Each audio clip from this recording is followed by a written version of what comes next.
அனைவருக்கும் வணக்கம். முதல்ல நம்ம சவுந்தரபாண்டியன் அவர்களது மறைவுக்கு முதலில் நமது மௌன அஞ்சலியிலிருந்து நாம் தொடங்குவது சரியாக இருக்கும் என்று நினைக்கிறேன். அனைவரும் ஒரு 2 நிமிடம் எழுந்து நின்று மரியாதை செலுத்துவோம். திரு சவுந்தரபாண்டியன் அவர்களின் மறைவு என்பதை ஒரு தனி மனிதனாக என் மனசுக்குள்ள என்ன நினச்சிட்டு இருந்தேன் அப்படின்னா, நம்ம குடும்பத்தில் இருந்து யாரோ ஒரு உறவினரை, ஒரு மூத்த ஒருத்தரை நம்ம கூட முதலாக நமக்கு கடிதம் காமிக்ஸ் டைம் வழியாக நம்ம கூட உரையாடின ஒருத்தரை இழந்த மாதிரி ஒரு அனுபவம். அது அந்த மாதிரியான ஒரு உணர்வை தரக்கூடிய ஒரு இது. ஸோ அது நேரடியாக பாதிக்கக்கூடிய ஒரு விஷயமாக தான் பார்க்குறோம். எனக்கு தெரிஞ்சு தமிழ் இலக்கியத்தில் இருக்கக்கூடிய முக்கிய எழுத்தாளர்களாக இருக்கட்டும், திரையுலகத்திலேயோ இல்லை வேறு சில நுண்கலைகள் சார்ந்து இயங்கக்கூடிய இங்கே தமிழ் நிலத்தில் எந்த ஒரு கலை இலக்கிய ஆளுமைகளும் காமிக்ஸ் வழியாக வந்தவர்கள் தான் பெரும்பாலானவர்கள் அப்படிங்கிறத என்னுடைய அந்த ஒரு 15 வருட கலையுலக வாழ்க்கையில் நான் தெரிஞ்சுக்கிட்ட உண்மை. அதனால் என்ன அப்படின்னா, அவருடைய நம்ம அந்த ஒரு முக்கியமாக இதுவரையும் வெளிவராத ஒரு அன்கட் வீடியோவை நம்ம பார்த்துருந்தோம். அந்த ஏற்பாடு செய்து கொடுத்த கிங்விஷாவுக்கு ரொம்ப நன்றி. இது உண்மையிலே மிக என்ன அப்படின்னா, நம்ம கையில் ஒரு ரூபாய்க்கு புக்கும் 2 ரூபாய்க்கு புக்கும் வாசிச்சதுக்கு பின்னாடி எப்படி ஒரு ஹிஸ்ட்ரி ஒன்று உருவாயிருக்கு. உண்மைக்கே ஒரு ஒரு பெரிய வேலையை தான் செஞ்சுருக்கோம். இன்ஃபேக்ட் சொல்லப்போனால் நம்ம இந்த புத்தாண்டில் முல்லை தங்கராசு பற்றியே இவர் ஒரு உரையாற்றியிருந்தார். அதுவும் கிட்டத்தட்ட ஒரு முழுமையை அடையலை.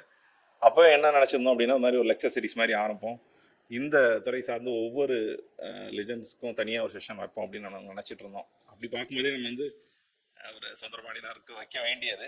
ஆனால் அது ஒரு அஞ்சலி கூட்டமாக அப்படி வைக்கிறோம் அப்படிங்கிற இடத்துல அது ஒரு என்ன சொல்ல ஒரு கனமான ஒரு மனநிலையும் கூட.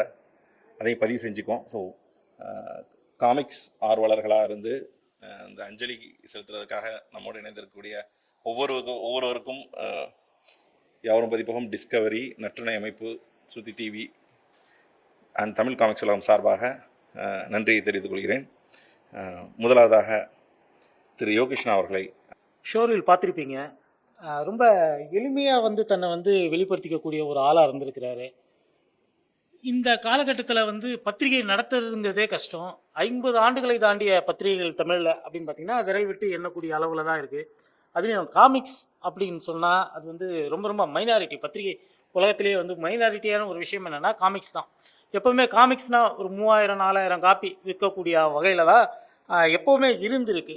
ராணி காமிக்ஸ்லாம் தினத்தந்தியுடைய ஒரு பெரிய விளம்பர பலத்தால், அவங்களுடைய ஒரு நிர்வாக கட்டமைப்பால் கொஞ்சம் அதிகமாக விற்றுருக்கலாம். முத்து காமிக்ஸ் ஆரம்பத்தில் இருந்து அவர் இதை ஒரு பிஸ்னஸாக பார்த்துருக்கக்கூடிய ஒரு வாய்ப்பு இல்லை. அவரே சொல்கிற மாதிரி தன்னுடைய ஒரு ஆர்வத்தின் அடிப்படையில் தான் அவர் இந்த பத்திரிகையை தொடர்ச்சியாக நடத்திட்டு இருந்திருக்கிறாரு. அது அவருக்கு ஒரு கனவாக இருந்திருக்கு.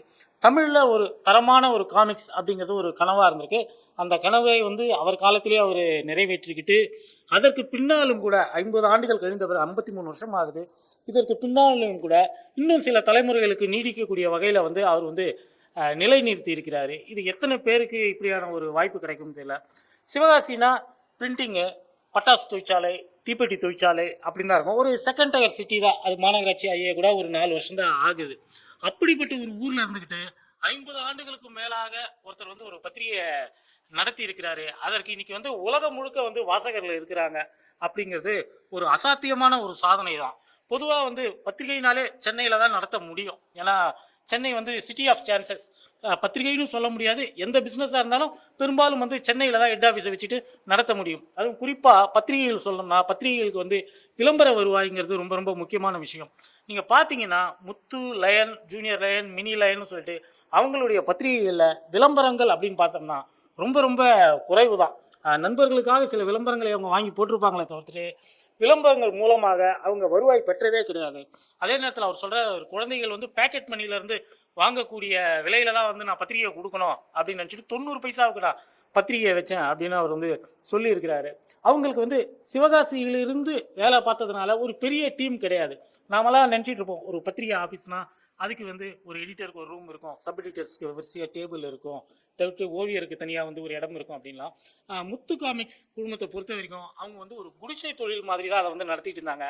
அவங்களுக்கு வந்து ஒரு ப்ராப்பரான ஒரு மார்க்கெட்டிங் செட்டப்பு, அதிகாரிகள் அப்படிலாம் வச்சு பண்ண முடியல. இதனால் என்ன ஆச்சுன்னா அவங்க வந்து நிறைய கடைகளுக்கு வந்து போடுவாங்க, அந்த கடைகள் வந்து ரிட்டர்ன் ஆகாது, சரியான ஒரு கணக்கு வழக்கு கிடைக்காது. இந்த வகையில் நிறைய நஷ்டத்தை வந்து இவங்க வந்து சந்திச்சிருப்பாங்க. 50களில் இவங்களுடைய தொழில், இவங்க குடும்ப தொழிலாக இருந்தது வந்து அச்சு தொழில். ஆர்வம், காமிக்ஸ் ஆர்வம்ங்கிறது இவருக்கு தான் இருக்குது, அவங்க ஃபேமிலிக்கு வந்து அப்படி இருந்ததா தெரியல. 60களுடைய தொடக்கத்தில் வந்து அமர் சித்திரகதா இவங்களுடைய ப்ரெஸ்ஸில் தான் வந்து பிரிண்ட் ஆச்சு, சிவகாசியில் தான் வந்து பிரிண்ட் ஆச்சு. தென்னிந்திய மொழிகளில் இருக்கக்கூடிய அந்த இதெல்லாம் வந்து இவங்களுடைய ப்ரெஸ்ஸில் தான் பிரிண்ட் ஆகுது. அப்போ வந்து இவங்ககிட்ட வந்து மல்டி கலர் மிஷின் கிடையாது. அமர் சித்திர கதாவும் பார்த்தீங்கன்னா டபுள் கலர், கட் கலர்னு சொல்லுவாங்க. பிளாக் இருக்கும், ரெகுலராக பிளாக் இருக்கும், அதை தவிர்த்துட்டு ஒரு ஆரஞ்சோ இல்லை ஒரு க்ரீனோ ஒரு கட் கலராக பேக்ரவுண்டில் இருக்கும். நிறைய புராண கதைகள் அமர் சித்திர கதையில் படிச்சிருப்போம். சுதந்திர போராட்ட வீரர்கள், தியாகிகள், அவங்களுடைய வரலாறை வந்து படிச்சிருப்போம். அது வந்து இவங்களுடைய ப்ரெஸ்ஸில் தான் வந்து பிரகாஷ் பப்ளிஷர்ஸில் தான் வந்து அப்போ வந்து பிரிண்ட் ஆகுது. இவரே சொன்ன மாதிரி அவங்க ஃபேமிலியில் வந்து ஒரு 2-3 முறை வந்து பாகப்பிரிவினை நடக்குது. ஒவ்வொரு முறை நடக்கும்போதும் காமிக்ஸ் வந்து லாபகரமான ஒரு தொழில் கிடையாது, அதனால் இவரே தான் அதை வச்சுக்கிறாரு. அதை கேட்கறதுக்கு வந்து அவங்க யாருமே வந்து உரிமை கோரலை, அதை வந்து இவங்களே தான் வச்சுக்கிறாங்க. நஷ்டம் வரக்கூடிய ஒரு தொழில் தான் அது, டெஃபினட்டாக சொல்ல முடியும், நஷ்டம் வரக்கூடிய ஒரு தொழில். சில வருடங்களாக 2012க்கு பிறகாக அவங்க சில ஆயிரங்களை லாபம் பார்க்கக்கூடிய ஒரு நிலையில தான் இருக்கிறாங்களே தவிர்த்துட்டு இந்த 40 ஆண்டு காலமாக வந்து அவங்க கை காசை போட்டு மட்டும்தான் இந்த தொழிலை வந்து தொடர்ச்சியாக வந்து நடத்திக்கிட்டு இருந்திருக்காங்க. இது ஒரு பாக்கியம், இவருக்கு கிடைச்ச மகன் பேரன் இதெல்லாம் வந்து ஒரு பாக்கியம். அப்பாவோட கனவை வந்து அப்படியே தன்னுடைய கனவாக ஏற்றுக்கிட்டு அதை தொடர்ச்சியாக செய்யக்கூடிய மகன்கள் கிடைக்கிறதுங்கிறது பேரரசர்கள் காலத்திலிருந்தே பார்த்துருக்கோம். அப்படியான மகன்கள் வந்து ரொம்ப ரொம்ப அரிதானவர்கள். அது மாதிரியான ஒரு மகனாக வந்து இவருக்கு வந்து விஜயன் கிடைச்சாரு. விஜயனுக்கு பின்னாடியும் விக்ரம் விஜயன் வந்து அதை வந்து தொடர்ச்சியாக கொண்டு போறாரு. இப்போ கொஞ்சம் அவங்க மார்க்கெட்டிங்ல கொஞ்சம் வலுவாகி இருக்கிறாங்க. 500 காமிக்ஸ் முத்து காமிக்ஸ்ல வந்திருக்கு. 500வது இதழை பார்க்கக்கூடிய ஒரு பாக்கியம் வந்து இவருக்கு கிடைச்சிருக்கு. அது வந்து பெரிய விஷயம். இவரே சொன்ன மாதிரி இவர் சந்தாமாமா பிரிண்டர்ஸுக்கு வராரு, வந்து அங்கே வந்து இந்த ஃபால்கன் காமிக்ஸ் எல்லாம் பார்க்குறாரு. அவங்க ரிஜெக்ட் பண்ணுற ஒரு முக்கியமான காமிக்ஸ் வந்து லூயிஸ் கிராண்டல்ங்கிற காமிக்ஸ். ஏன் ரிஜெக்ட் பண்ணுறீங்கன்னு போயிட்டு ரெட்டிகிட்ட இவர் போய் கேட்குறப்ப அவர் சொல்கிறாரு, இந்த பேரை உள்ள நுழையிலையே, வாய்க்குள்ள நுழையிலையே, இதை எப்படி படிப்பாங்க அப்படின்னு சொல்லிட்டு அவர் கேட்குறாரு. லூயிஸ் கிராண்டல் பேர் நுழையலை, அதனால ரிஜெக்ட் ஆகுது. ஆனால் அது ரொம்ப ஒரு இன்ட்ரெஸ்டிங்கான ஒரு கான்செப்டாக இருக்குது. ஒரு மனுஷனுக்கு இரும்பு கை இருக்குது, அந்த இரும்பு கைக்கு அசாத்தியமான சக்திகள் இருக்குது. இது ஒரு ரொம்ப நல்ல ஃபேண்டசி, இது எல்லாருக்கும் பிடிக்கக்கூடிய ஒரு ஃபேண்டசி இது. அதுவும் எப்போ 60களில். அப்போ வந்து இவர் வந்து இந்த கதையை விடக்கூடாதுன்னு சொல்லிட்டு இவருடைய அயல்நாட்டு பயணத்தின் போது அந்த கதைக்கான ரைட்ஸ் எல்லாம் இவரை சொல்கிற மாதிரி ரொம்ப குறைந்த விலைக்கு வந்து கேட்டு பேசி வாங்கிட்டு வந்தேன். ஏன்னா வந்து ஐயா நீங்கள் நினைக்கிற மாதிரி ஐரோப்பா கிடையாது, இந்தியாவிலையும் நாங்கள் வந்து ஒரு தென் மூலையில் இருக்கிறோம். அங்கே வந்து படித்தவங்களாம் வந்து ரொம்ப குறைவு. இப்போ தான் ஸ்கூலே காமராஜர் கட்டி கொடுத்துருக்கிறார், இப்போ தான் எல்லோரும் படிக்க ஆரம்பிச்சிருக்கிறாங்க. அவங்களுக்காக கொடுக்க போகிறோன்னு சொல்லிட்டு அவர் ரொம்ப குறைவான ஒரு விலைக்கு வந்து வாங்கிட்டு வந்து கொடுக்குறாரு.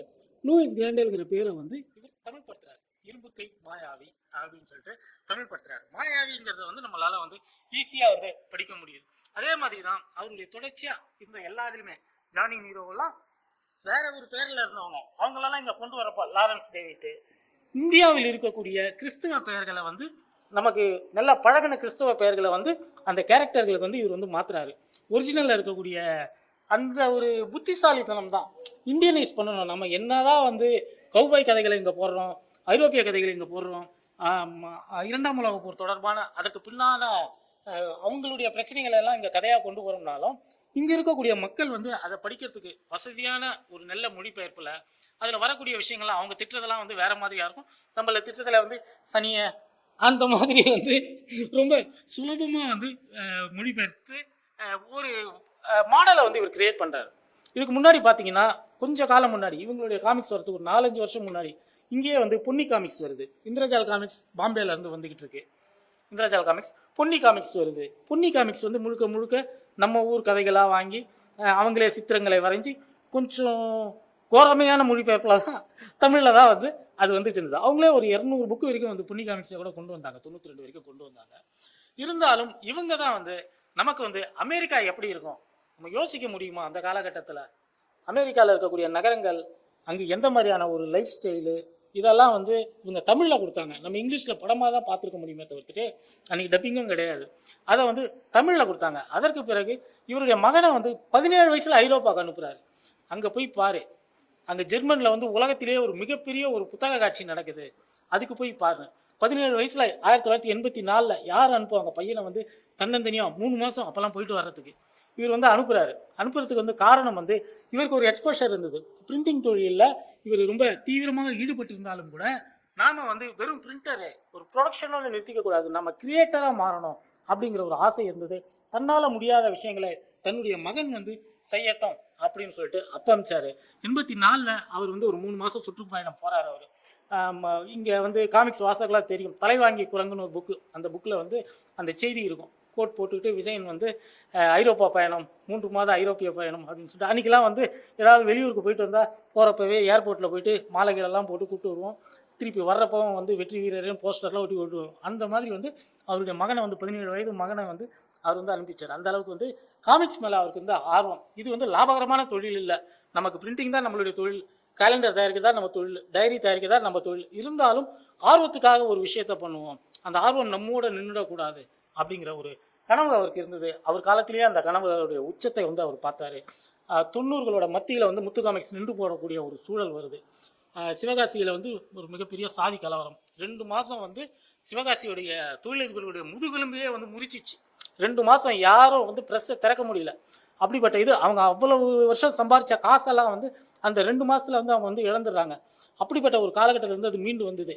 ஏற்கனவே குடும்பத்தில் பாக பிரிவினை, அதுக்கு பிறகு வந்து சிவகாசியில் நடந்த அந்த சாதி கலவரம், சிவகாசியை மையப்படுத்தி சிவகாசி, கோவில்பட்டி, விருதுநகர் இதை மையப்படுத்தி நடந்த ஒரு சாதி கலவரம், அதையும் தாண்டி இந்த பத்திரிகை வந்து கொரோனா பீரியட்லையும் வந்து சர்வைவ் ஆகி இன்னைக்கு வந்து 53 வருஷம் கடந்திருக்கு. அதை வந்து அவர் வந்து நேரடியாகவே பார்த்துட்டு போயிருக்காரு, சக்ஸஸை பார்த்துட்டு போயிருக்காரு. 90 பைசா விலையில் ஒரு புக்கை வச்சு விற்க முடிஞ்சவங்க இன்னைக்கு 1000 ரூபாய் விலை வச்சாலும் கூட இன்னைக்கு ஒரு 1000 பேர் வாங்குறான். இப்போ சாம்பலின் சங்கீதம்னு சொல்லிட்டு ஒரு புதுசாக ஒரு புத்தகம் வந்து அவங்க வந்து இது பண்ணிருக்காங்க. முன்பதிவிலேயே வந்து வெளியிட்டு ஒரு 2 வாரம் தான் ஆக போகுது, 10 நாள் ஆக போகுது. ஒரு 200 காப்பி வந்து முன்பதிவில், அட்வான்ஸ் புக்கிங். சினிமாவை தான் அந்த காலத்தில் வந்து நம்ம முன்பதிவில் பார்த்துட்டு இருந்தோம். இன்றைக்கி வந்து காமிக்ஸையே வந்து ரிசர்வேஷனில் ரிசர்வ் பண்ணி படிக்கக்கூடிய ஒரு காலகட்டத்தையும் வந்து அவர் வந்து பார்த்துருக்கிறார். அவர் வந்து ஒரு நிறைவான வாழ்வு தான். அதனால் வந்து இதை வருத்தப்படுறதுக்கெல்லாம் வந்து ஒன்றும் கிடையாது. அவர் என்ன விரும்பினாரோ அதே மாதிரி அவர் வாழ்ந்துட்டு போயிருக்காரு. ஒரு அஞ்சலி கூட்டத்தை, இந்த அஞ்சலி கூட்டத்தை எப்படி பாவிக்க வேண்டும் என்று உங்கள் உரை சரியாக சுட்டி காட்டியது. அதை ஒரு கல்யாண சாவுங்கிற மாதிரி தான் சொல்லியிருக்கீங்க நீங்கள். அது ஆக்சுவலாக கடந்த ஆண்டு ஈரோடில் வந்து அவர் வந்து காமிக்ஸ் வாசகர்கள் கொண்டாடி தீர்த்தாட்டாரு. அப்போ அந்த ஃபோட்டோஸ் தான் இப்போ வந்து இணையத்தில் வளம் வந்துட்டு இருக்குன்னு நினைக்கிறேன். அந்த விதத்தில் அது நியாயம்தான். ஆனாலும் என்ன அப்படின்னா, நாங்கள் எங்களுக்கு வந்து ஒரு இது, நம்ம வந்து ஒரு கலைஞன் வந்து உயிரோடு இருக்கும்போது, ஏன்னா ஒரு பதிப்பாளராக நான் அந்த இடத்த ஃபீல் பண்ணேன்னா, இன்னைக்கு நீங்கள் சொல்லிட்டு இருக்கீங்களே, இப்போ காமிக்ஸ் தொழில் ஒன்றும் இப்போ நஷ்டமடையக்கூடிய இதுதான், அதோடைய நம்பர் 3000 4000ன்னு. அப்போ சீரிஸ் லிட்ரேச்சர் பதிப்பிச்சுட்டு இருக்கவங்களுக்கு அந்த நம்பரே வந்து பெரிய நம்பர், லைஃப் டைம் நம்பர். அப்போ அதுக்கான வேலையே வந்து என்ன அப்படின்னா, இந்த உரையுடைய இப்போ நம்ம பார்த்துட்டு இருந்த காணொலியுடைய நிறைவு என்ன அப்படின்னா, சில்ட்ரன் லிட்ரேச்சர் குறித்து அவருக்கு ஒரு பெரிய ஃபோர்சைட் வந்திருக்கு. ஆனால் அதில் அவர் அடுத்த கட்டம் முயற்சி அவர் எதுவுமே செய்யலை. அந்த அவரோட டோட்டலாக பார்க்கும்போது எனக்கு அப்போ தோணுச்சு அப்படிதான்.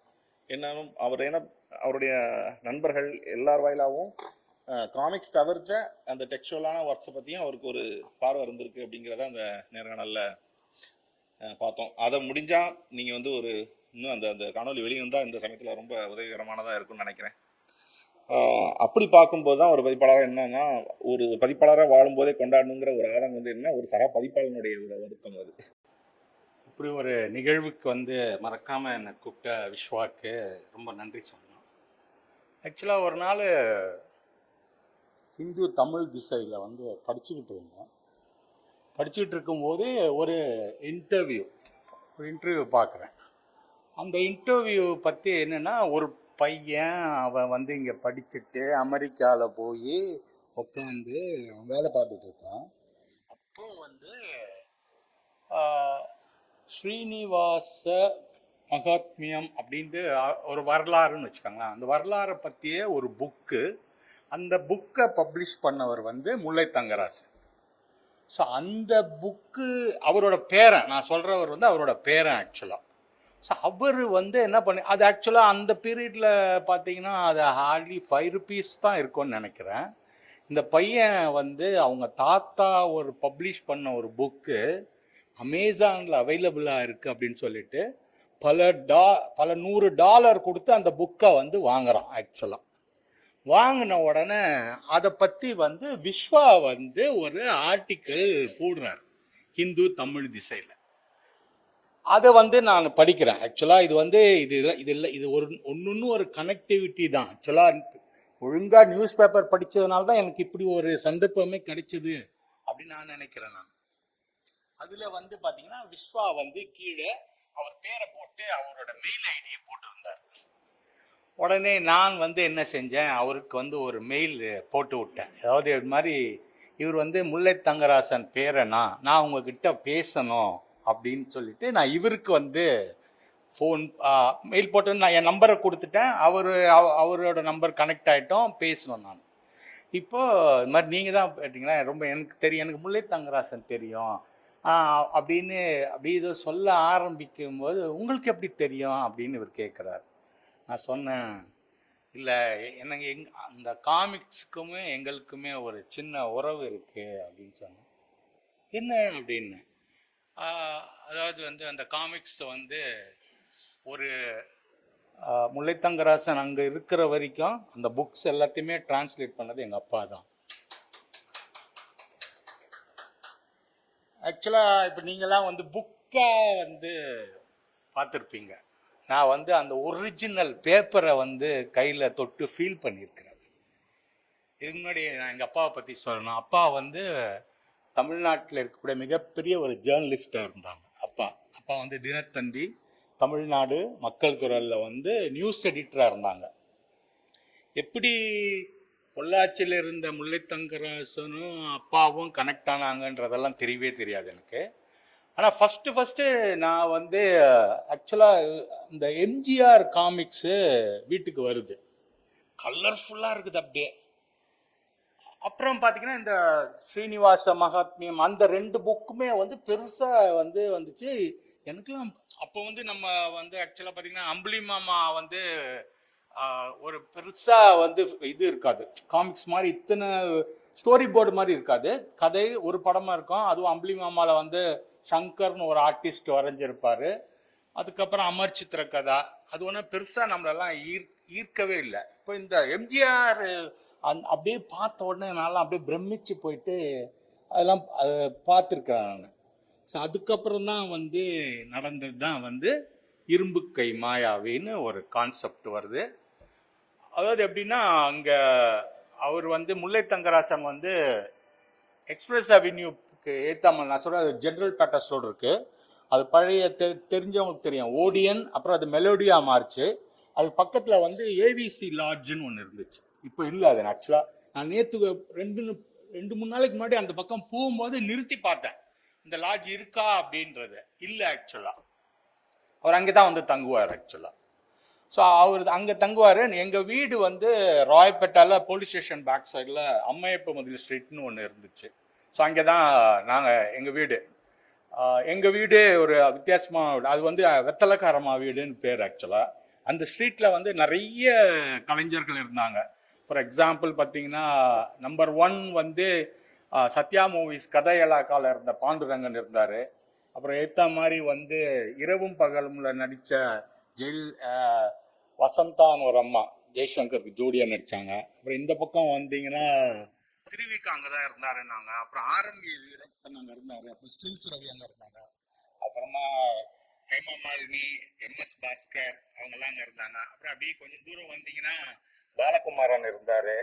ஸோ அதுக்கப்புறம் பார்த்தீங்கன்னா புதையல் படத்தில் விண்ணோடு முகிலோடும் எழுதின ஆத்மநாதன் இருந்தார். இந்த மாதிரி எங்கள் தெருவிலே நிறைய பேர் கலைஞர்கள் நிறைய பேர் இருந்தாங்க. முக்கியமாக சொல்லணும்னா இந்த ஊமை விழிகளில் SR ஜானகின்னு ஒரு பாட்டி, அந்த பாட்டி அங்கே தான் இருந்தாங்க. எனக்கு அங்கே அவங்க இருக்கிற வரைக்கும் அவங்க சினிமா நடிகைனேன்னு தெரியாது, ஏதோ சினிமாவில் நடிப்பாங்க அப்படின்னு சொல்லுவாங்க.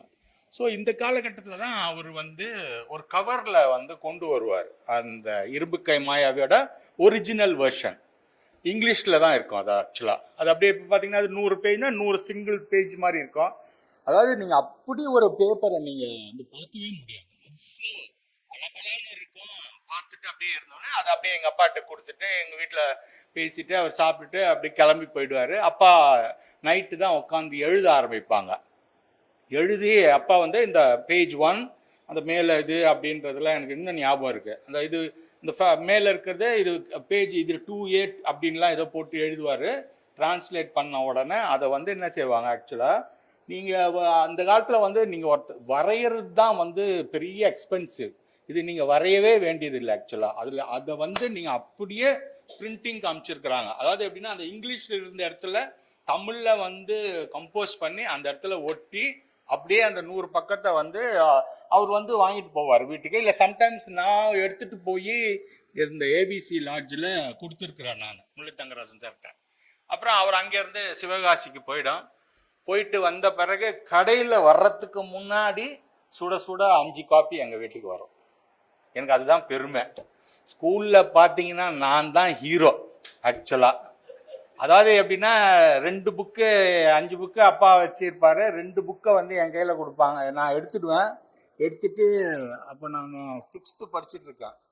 ஸ்கூலில் அதாவது எப்படின்னா இன்னும் 1 வாரம் கழிச்சு தான் கடைக்கே வரப்போகுது. வந்து காலையில் ஏர்லியாக போயிட்டு எல்லாருக்கிட்டையும் டேபிள் மேலே பெஞ்சு மேலே நின்று எல்லார்ட்டையும் அப்படியே காமிப்பேன். எல்லாரும் வந்து அப்படியே சூழ்ந்துப்பாங்க. அப்புறம் பார்த்தீங்கன்னா அப்புறம் எல்லாருக்கும் கடன் கொடுப்பேன். படிடான்ட்டு இது இவ்வளோ எல்லாம் பண்ணிட்டு இருக்கும்போது ஒரு நாள் ரொம்ப சீரியஸாக வாத்தியார் பாடம் நடத்திட்டு இருக்கும்போது ஒரு பையன் படிச்சுட்டு இருந்தான். வந்தார் வாத்தியார், என்னன்னு கேட்டார். காமிக்ஸு. உடனே இது யார் கொடுத்தது, இது ஏது அப்படின்னோடனே ரவிசங்கர் கொடுத்தான்ட்டாங்க. அவனும் மாட்டினான், நானும் மாட்டினேன். அப்புறம் வாத்தியார் வந்து அறை விட்டார் செவ்வில்லையே. இனிமேட்டு பாடம் நடத்தும் போது காமிக்ஸ்லாம் படிக்கக்கூடாது, இன்ட்ரோவில் தான் படிக்கணும் அப்படின்னு சொல்லிட்டாரு. ஸோ அதிலிருந்து பார்த்தீங்கன்னா கிளாஸில் படிக்கவே மாட்டான். ஆனால் அந்த எங்கள் அப்பா டிரான்ஸ்லேட் பண்ணி அந்த கையில் வச்சிருந்த வரைக்கும் நான் தான் வந்து எங்கள் ஸ்கூலில் வந்து அவ்வளோ ஒரு ஹீரோ வர்ஷிப் என்ன அப்படி பண்ணாங்க. இப்போ கூட எங்கள் பசங்க நாங்கள் ஸ்கூல் ஃப்ரெண்ட்ஸ் வந்து எப்படியும் 3 மாதத்துக்கு ஒரு வாட்டி 30 பேர் மீட் பண்ணுறோம். அதில் எங்கள் 2 வாத்தியாரும் வருவாங்க இந்த மீட்டிங்க்கு. அதில் அப்போ கூட இந்த அப்படியே பேச்சு பல வகையில் கிளாஸை பற்றி டீச்சரை பற்றி பேசி அப்படியே வந்து இந்த காமிக்ஸை வந்து டச் பண்ணுவாங்க. டச் பண்ணி ஆமாம் அவர் வாத்தியார் நம்ம சுப்பிரமணிய வாத்தியார் அறை விட்டாரு பாரு. அன்னைக்கு அவர் ஆக்சுவலாக வந்து என்னென்னா அவர் மோதிரம் போட்டிருப்பார், ரொம்ப பெருசாக மோதிரம் போட்டிருப்பாரு. அதை அடிக்கிறதுக்கு முன்னாடி அவர் அடித்த பற்றுமை அப்படின்னு சொல்லிட்டு இதை எடுத்து இந்த கையில் போட்டுட்டு தான் அப்படி அடிப்பார். ஸோ இதெல்லாம் வந்து நாங்கள் பேசுவோம். ஆக்சுவலாக இங்கே இந்த பாம்பு ரோடில் மீட் பண்ணுவோம், இல்லாட்டினா இந்த மத்சேயால் மீட் பண்ணுவோம்.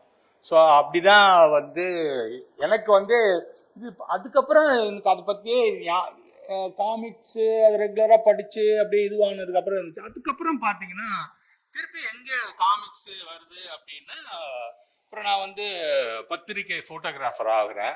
பத்திரிக்கை ஃபோட்டோகிராஃபர் ஆகி அப்படியே கொஞ்சம் கொஞ்சமாக எல்லாரோடையும் பழக ஆரம்பிக்கும் போது நான் ட்ராட்ஸ்கி மருது சாரை மீட் பண்ணுறேன் ஒரு வாட்டி.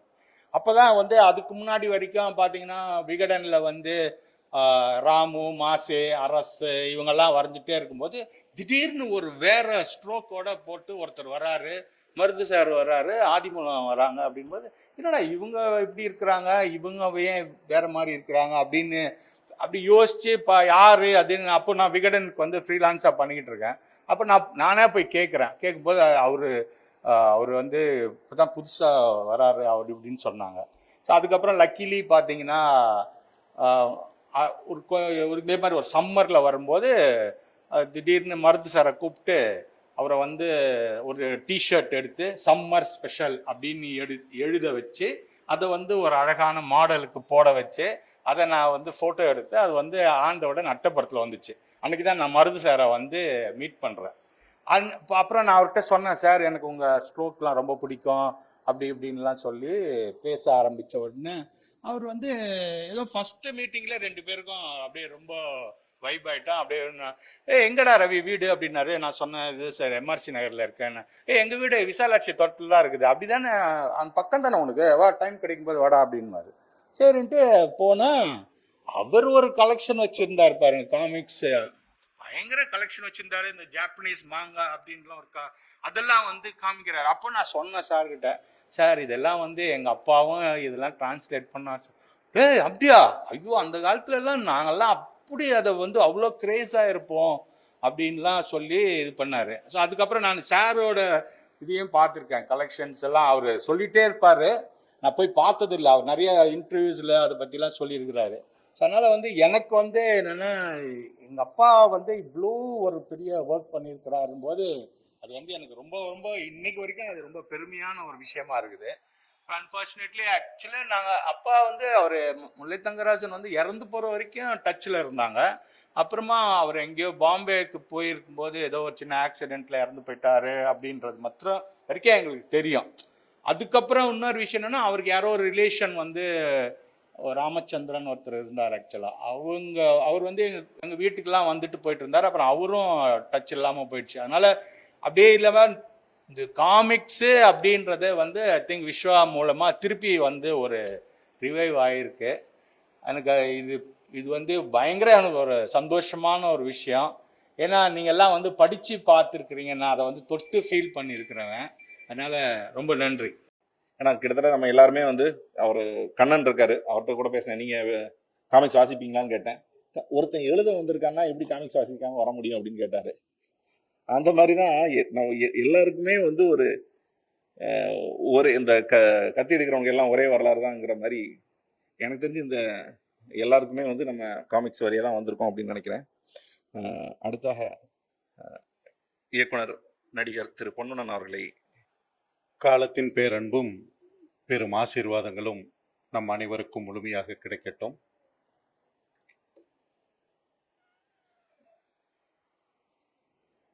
என்னுடைய 53 வயது கடந்து வந்த இந்த நாட்கள் இருக்கு இல்லையா, இந்த வருடங்கள் இருக்கு இல்லையா, இந்த வருடத்துல உறவுகள் பல பேர் என்னை விட்டு பிரிஞ்சிருக்காங்க. நட்புகள் இந்த 53 வருடத்தில் ஒருத்தர் 2 பேர் இருந்தா பெரிய விஷயம். தொடர்ச்சியா அவங்களும் விடுபட்டு போயிருக்காங்க. எழுத்தாளர்கள், ஆரம்பத்தில் நான் படித்த எழுத்தாளர்கள் இன்னைக்கு நான் படிக்கிறேனா அப்படின்னா இல்லை. ஏன்னா என்னுடைய அறிவு முதிர்ச்சியில நான் அடுத்தடுத்து வேற வேற எழுத்துக்கள் படைப்புகள்னு போயிட்டேன். அப்ப ஆரம்ப கால எழுத்தாளர்கள் என்னை தூண்டியவர்கள் இன்னைக்கு இல்லை. இப்படி ஒரு தொடர்ச்சி எதுக்குமே இல்லை. என் உடம்பு, அன்றைய உடம்பு இன்னைக்கு இல்லை, அன்னைக்கு அறிவு இன்னைக்கு இல்லை. இப்படி எல்லாமே விடுபட்டு போயிருக்கு. அப்ப நான் இன்னைக்கு உட்கார்ந்து யோசிக்கும் போது சாதாரணமா யோசிக்க மாட்டோம், ஏதோ ஒரு காரணத்திற்காக யோசிப்போம் இல்லையா? அப்படி யோசிக்கும் போது மூத்தவர், முகம் தெரியாமல் என்னை தூண்டியவர் இன்று நம்முடன் இல்லை, திரு சவுந்தரபாண்டியன் அவர்கள். ஆனா அவர் எனக்குள்ள தொடர்ச்சியா இருந்திருக்கார். இந்த இடத்துல உட்காரும் போது எனக்கு அது ஆச்சரியமா இருக்கு. 10 வயதில் எனக்கு அவருடைய படைப்பு அறிமுகமாகிறது. அவர் யார், எங்கிருந்து இதை கொண்டு வர்றாரு, என்ன எதுவுமே நமக்கு தெரியாதப்போ. ஆனா இன்னைக்கு அவருடைய இன்டர்வியூல, இன்னைக்கு அவர் கொடுத்த அந்த ஸ்டேட்மெண்ட்ல, இந்த மண்ணில் இருக்கிற குழந்தைகள் மிக குறைவான காசுல ஒரு தாத்தா பாட்டி அவங்க இவங்கெல்லாம் 10 பைசா 5 பைசா கம்பர் கட்டு வாங்குறதுக்கு, கடலை முட்டா வாங்குறதுக்கு, கோணப்புளியங்காய் வாங்குறதுக்குன்னு ஒரு 10 பைசா 5 பைசா கொடுப்பாங்க இல்லையா? அந்த மாதிரி 10 பைசா சேர்த்து வைக்கிற ஒரு குழந்தை ஒரு புத்தகம் வாங்கினா 90 பைசாக்கு வாங்கலாம். அந்த 90 பைசா புத்தகத்தில் அவர் கனவு கண்ட குழந்தையில் நானும் ஒருத்தனா இருந்திருக்கேன். இன்னைக்கு 500 புத்தகங்கள் வந்திருக்கு, 500 கடந்து விட்டது. ஆனா முதல் 5-10 புத்தகங்கள் இருக்கு இல்லையா, அதனுடைய அட்டைப்படம் தான் இன்னைக்கு நம்ம இங்க போட்டோம். என்னமே எனக்கு என் சொந்தத்தையும் என் மண்ணையும் என்னுடைய சிறு வயதையும் அது அப்படியே கிளறி விட்டுருச்சு. பைத்தியமா லஞ்சம். எனக்கு ஈரோடுக்கு பக்கத்துல ஒரு கிராமம். ஈரோடெல்லாம் நான் வந்ததே இல்லை. 2 முறை அப்பா கூட்டிகிட்டு வந்திருக்காரு. ஒன்று ஒரு சர்க்கஸ் பார்க்க கூப்பிட்டு வந்தாரு, இன்னொன்று உலகம் சுற்றுவாளிவன் திரைப்படம் பார்க்கறது கூப்பிட்டு வந்தார். அதை விட்ட 83-84 நான் வந்து ஒருதலை ராகம் திரைப்படம் பார்ப்பதுக்கு தான் ஈரோடு வந்தேன். அது அப்போ நான் 12th வந்துட்டேன், நெருங்கிட்டேன். நானா திருட்டுத்தனமா சிட்டிக்குள்ள வர்ற ஒரு வயது அது. அதுவரையிலும் நகரம் நமக்கு தொடர்பிலே இல்லை. ஆனா எங்க ஈரோடு பஸ் ஸ்டாண்டுல ஒரு கடையில அல்லது ரயில்வே ஸ்டேஷனுக்கு பக்கத்துல ஃபயர் சர்வீஸ் இருக்கு, அங்க ஒரு கடை இருக்கு. அந்த கடையில தான் முத்து காமிக்ஸ் வரும். மீதி எல்லாம் எப்படி இருக்கும்னா பிளாட்பாரத்துல அட்டைகள் போய் முன்னையும் இருக்காது பின்னையும் இருக்காது, அதுதான் வாங்குற சூழ்நிலை நமக்கு இருக்கும். இன்றளவும் என்னுடைய நூலகத்துல குறைஞ்சபட்சம் எவ்வளவோ ஆயிரக்கணக்கான புத்தகங்கள் இருக்கு, அறிவு புத்தகங்கள் இருக்கு, வரலாற்று புத்தகங்கள் இருக்கு. அதில் அட்டைகள் கிழிந்து போய் நான் அந்த பிளாட்பாரத்துல எடுத்துக்கிட்டு வந்தேன் இல்லையா, அதுல எல்லாம் என்னுடைய இனிஷியல் கூட இருக்காது, யாரோ கிறுக்கி இருப்பாங்கல்ல, அந்த புத்தகத்திற்கு தனியாக ஒரு ரேக் நான் வச்சிருக்கேன். அந்த ரேக்கு பக்கத்துல போகும்போதெல்லாம் எனக்கு வந்து முத்து காமிக்ஸும் அந்த காமிக்ஸ் ரேக்கு பக்கத்துல அல்லது காமிக்ஸோட எனக்கு இருக்கிற உறவு இருக்கு இல்லையா, அது என்னமோ தெரியல. திரைப்படத்தில் விருது வாங்கும் போது கூட எனக்கு அப்படி ஒரு சந்தோஷம் கிடைச்சது இல்லை. பர்சனலா சொல்றேன். இப்ப நம்ம கடந்து வரும்போது நமக்கு எதோட அந்த சந்தோஷம் இருக்குன்னு நான் பார்க்கும்போது, அந்த முத்து காமிக்ஸ் பின் வந்து நல்லா அழுத்தி பின் பண்ணிடுவாங்க. அதை நமக்கு ஒட்டச்சு பல்லுல கடிச்சு ஈரத்தோட ஒட்டச்சு எடுத்து அந்த பின்னை தூக்கிட்டு அதை படிக்கிற சுகம் இருக்கு இல்லையா. அப்படி எல்லா உணர்வுகளிலும் முத்து காமிக்ஸ் என்னோட இருந்திருக்கிறத நான் உணர முடியுது. இன்றளவும் அது தொடர்ந்து பயணிச்சுக்கிட்டே வருது. அது அவருடைய கனவு. இன்னைக்கு நான் பேசுறேன்னா அவர் எங்கேயோ ஒரு கனவு கண்டதனுடைய விளைவுதான் எனக்கு இந்த உணர்வுகள். எனக்கு இந்த உணர்வுகளை கடத்தி இன்னைக்கு அவர் இல்லைனாலும் அந்த நினைவுகள் வழியாக என்னை எப்போதுமே என்னோட தங்கி போன அவரை வந்து எனக்கு இப்படி ஒரு இடம் வேற ஒரு இதற்கு கிடைக்குமான்னு எனக்கு சொல்ல தெரியல.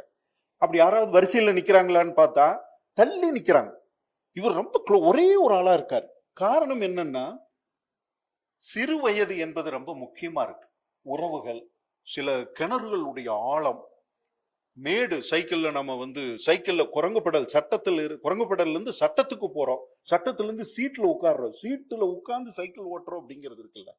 மயில்கள், மரம், மரத்தினுடைய உயரம், நாகப்பழ மரம், அந்த பழங்கள், இப்படி உணவா இருக்கட்டும், உயரமா இருக்கட்டும், அல்லது வாகனமா இருக்கட்டும், எல்லாமே சிறு வயதில் நமக்கு அறிமுகமாகும் போது அது வாழ்க்கை முழுக்க நம்மளோட வர்ற ஒரு விஷயமா இருக்குது.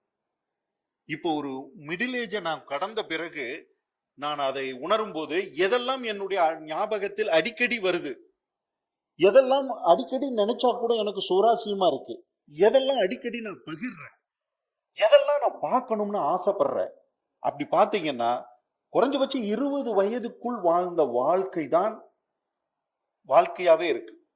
மீதி எல்லாம் ரெப்பிட்டேஷன்ஸ், அதுக்கெல்லாம் கணக்கே இல்லை, அளவும் இல்லை, உயரமும் இல்லை, ஒண்ணுமே இல்லை. அது ஒரு ஏதோ ஒரு மெஷர்மெண்ட், ஒரு நம்ம புகழுக்காகவோ பணத்துக்காகவோ அல்லது நம்ம வாழ்க்கை ஓட்டத்துக்காகவோ அது அளவிடப்படுதே தவிர, உணர்வு ரீதியாக ஒரு மனிதன் கடைசி கால வரையிலும் அவனுக்குள்ள ஒரு சிலேட்டை வச்சு ரிப்பீட் பண்ணி லூப் மாதிரி ஓட்டிக்கிட்டே இருக்கிறது கண்டிப்பா 20 வயதும் இருக்கிறதா. அந்த 20 வயதும் கடந்து 60 தொடுகின்ற வயது வரையிலும் ஒண்ணு நமக்குள்ள ஓடிக்கிட்டு இருக்குதுன்னா அதனுடைய உயரம் எவ்வளவு பெரிய உயரம்.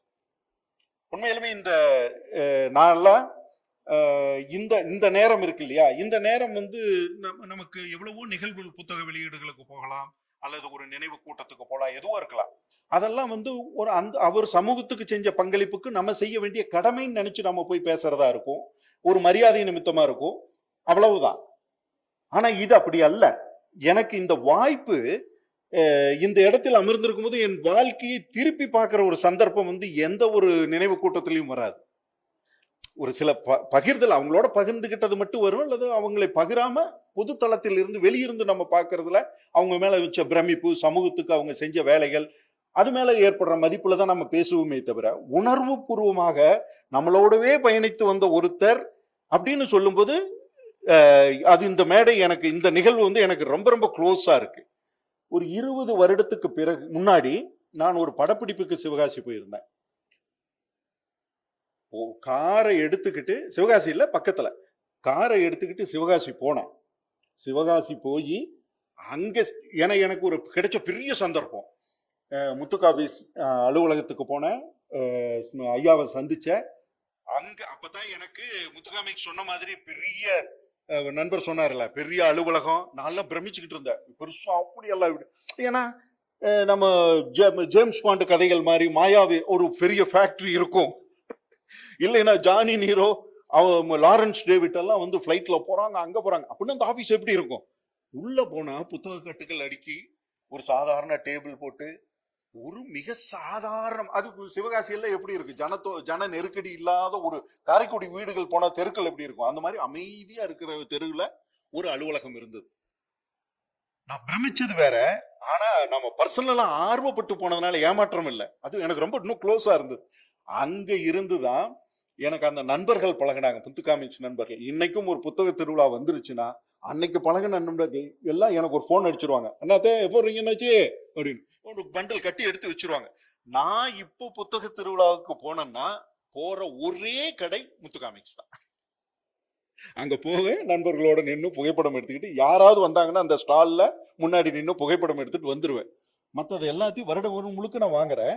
ஆனா புத்தகம் வாங்குவது என்பது, முத்துகாமிக்ஸ்ல போய் புத்தக திருவிழாவில் முத்துகாமிக்ஸ் வாங்குவது என்பது என் வாழ்க்கையை நான் திருப்பி வாழ்வது போல ஒரு உணர்வு. அதே உணர்வைத்தான் இந்த மேடையிலும் எனக்கு அவர் பிரிஞ்சதுல எல்லாம் 1% கூட வருத்தம் இல்லை. ஏன்னா அவர் இன்னும் நம் நினைவுகளில் வாழ்கிறார். இதுக்கு முன்னாடி நான் அவரையெல்லாம் சந்திச்சுக்கிட்டு இல்லை, அதனால எனக்கு அவர் பிரிஞ்சு போயிட்டாருங்கிற வருத்தமும் இல்லை. எனக்கு முன்னாடி எப்படி நினப்புல இருந்தாரோ இப்பவும் அந்த நினப்புல இருக்க போறார். அவர் ஏதோ ஒரு ஃபாரின் போய் ஒரு விருது வாங்கிக்கிட்டு வந்தா நான் எப்படி ஒரு பாராட்டு விழாவுக்கு பேசுவோமோ அந்த மாதிரி ஒரு நினைவுகள் வழியாக நமக்குள்ள தங்கிட்டு அவருடைய கனவுகளை எனக்குள்ள விதைச்சு இன்னைக்கு அந்த குழந்தையை இன்னைக்கு இவ்வளவு தூரம் இந்த இடத்துல பேசுறதுக்கான ஒரு சந்தர்ப்பத்தை ஏற்படுத்தி கொடுத்துட்டு போயிருக்கேன். விஜயன் அவர்கள் கூட உண்மையிலுமே விஜயன் அவர்கள் 84 அந்த புத்தகத்தை தொடங்குற காலத்தில் நான் சென்னைக்கு வந்துட்டேன். 84 நான் சென்னைக்கு வர்றேன்.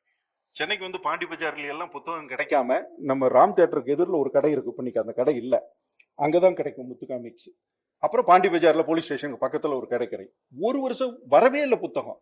என்னடான்னு பார்த்தா இப்பதான் எனக்கு அந்த கதையே தெரியுது. அப்ப அந்த விடுபட்டு போன வருடங்கள் ஏன் புத்தகம் வரலைங்கிற கதை இன்னைக்கு கிட்டத்தட்ட 30 வருஷம் கழிச்சு இன்னைக்கு தான் எனக்கு தெரியுது.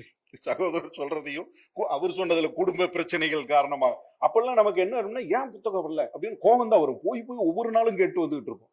அப்போ விஜயன் அவர்கள் தொடர்ச்சியாக இந்த இவ்வளவு போட்டிகளுக்கு இடையிலும் இவ்வளவு பிரச்சனைகளுக்கு இடையிலையும் அந்த அப்பாவுடைய கனவுகளை நனவாக்குற விஜயன் வந்து அப்படியே ஒரு தொடர்ச்சியா இருக்காரு.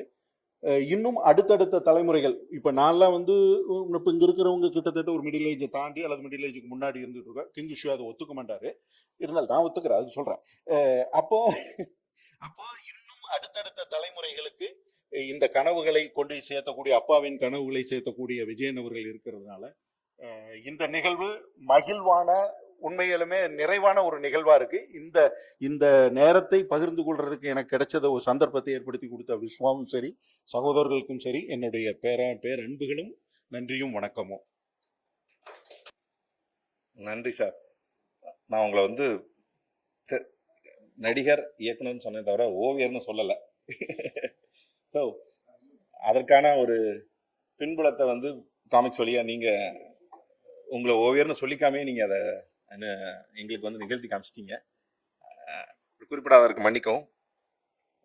இங்க எல்லாருக்குமே ஏன்னா எப்படி ஒரு பொன்னன் சார் சொன்னாரோ, தன்னோட இது வந்து ஒரு சாதாரண அஞ்சலி செலுத்தும் வழக்கமான நிகழ்வு கிடையாது. இந்த படங்கள் வழியாக ஒவ்வொருத்தரும் நம்ம எவ்வளவு தூரம் நம்ம வாழ்க்கையை திரும்பி பார்க்கறதுக்கான வாய்ப்பு கிடைச்சது அப்படிங்கிற விஷயம் வந்து ரொம்ப ரொம்ப 100% உண்மையானதுதான். ஏன்னா சார் வந்து இப்போ ஈரோடு புத்தக கடையை பத்தி பேசும்போது எனக்கும் அப்படி கரூர்ல ஒரு புத்தக கடையை பேசு பதிப்பாளர் ஆனது பிறகு நான் அங்க போய் பார்த்தேன். அவர் இப்போ வந்து அதே மாதிரி வேற குடும்ப நாவல்கள்லாம் வித்துட்டு இருக்காரு, காமிக்ஸ்லாம் இருக்கு.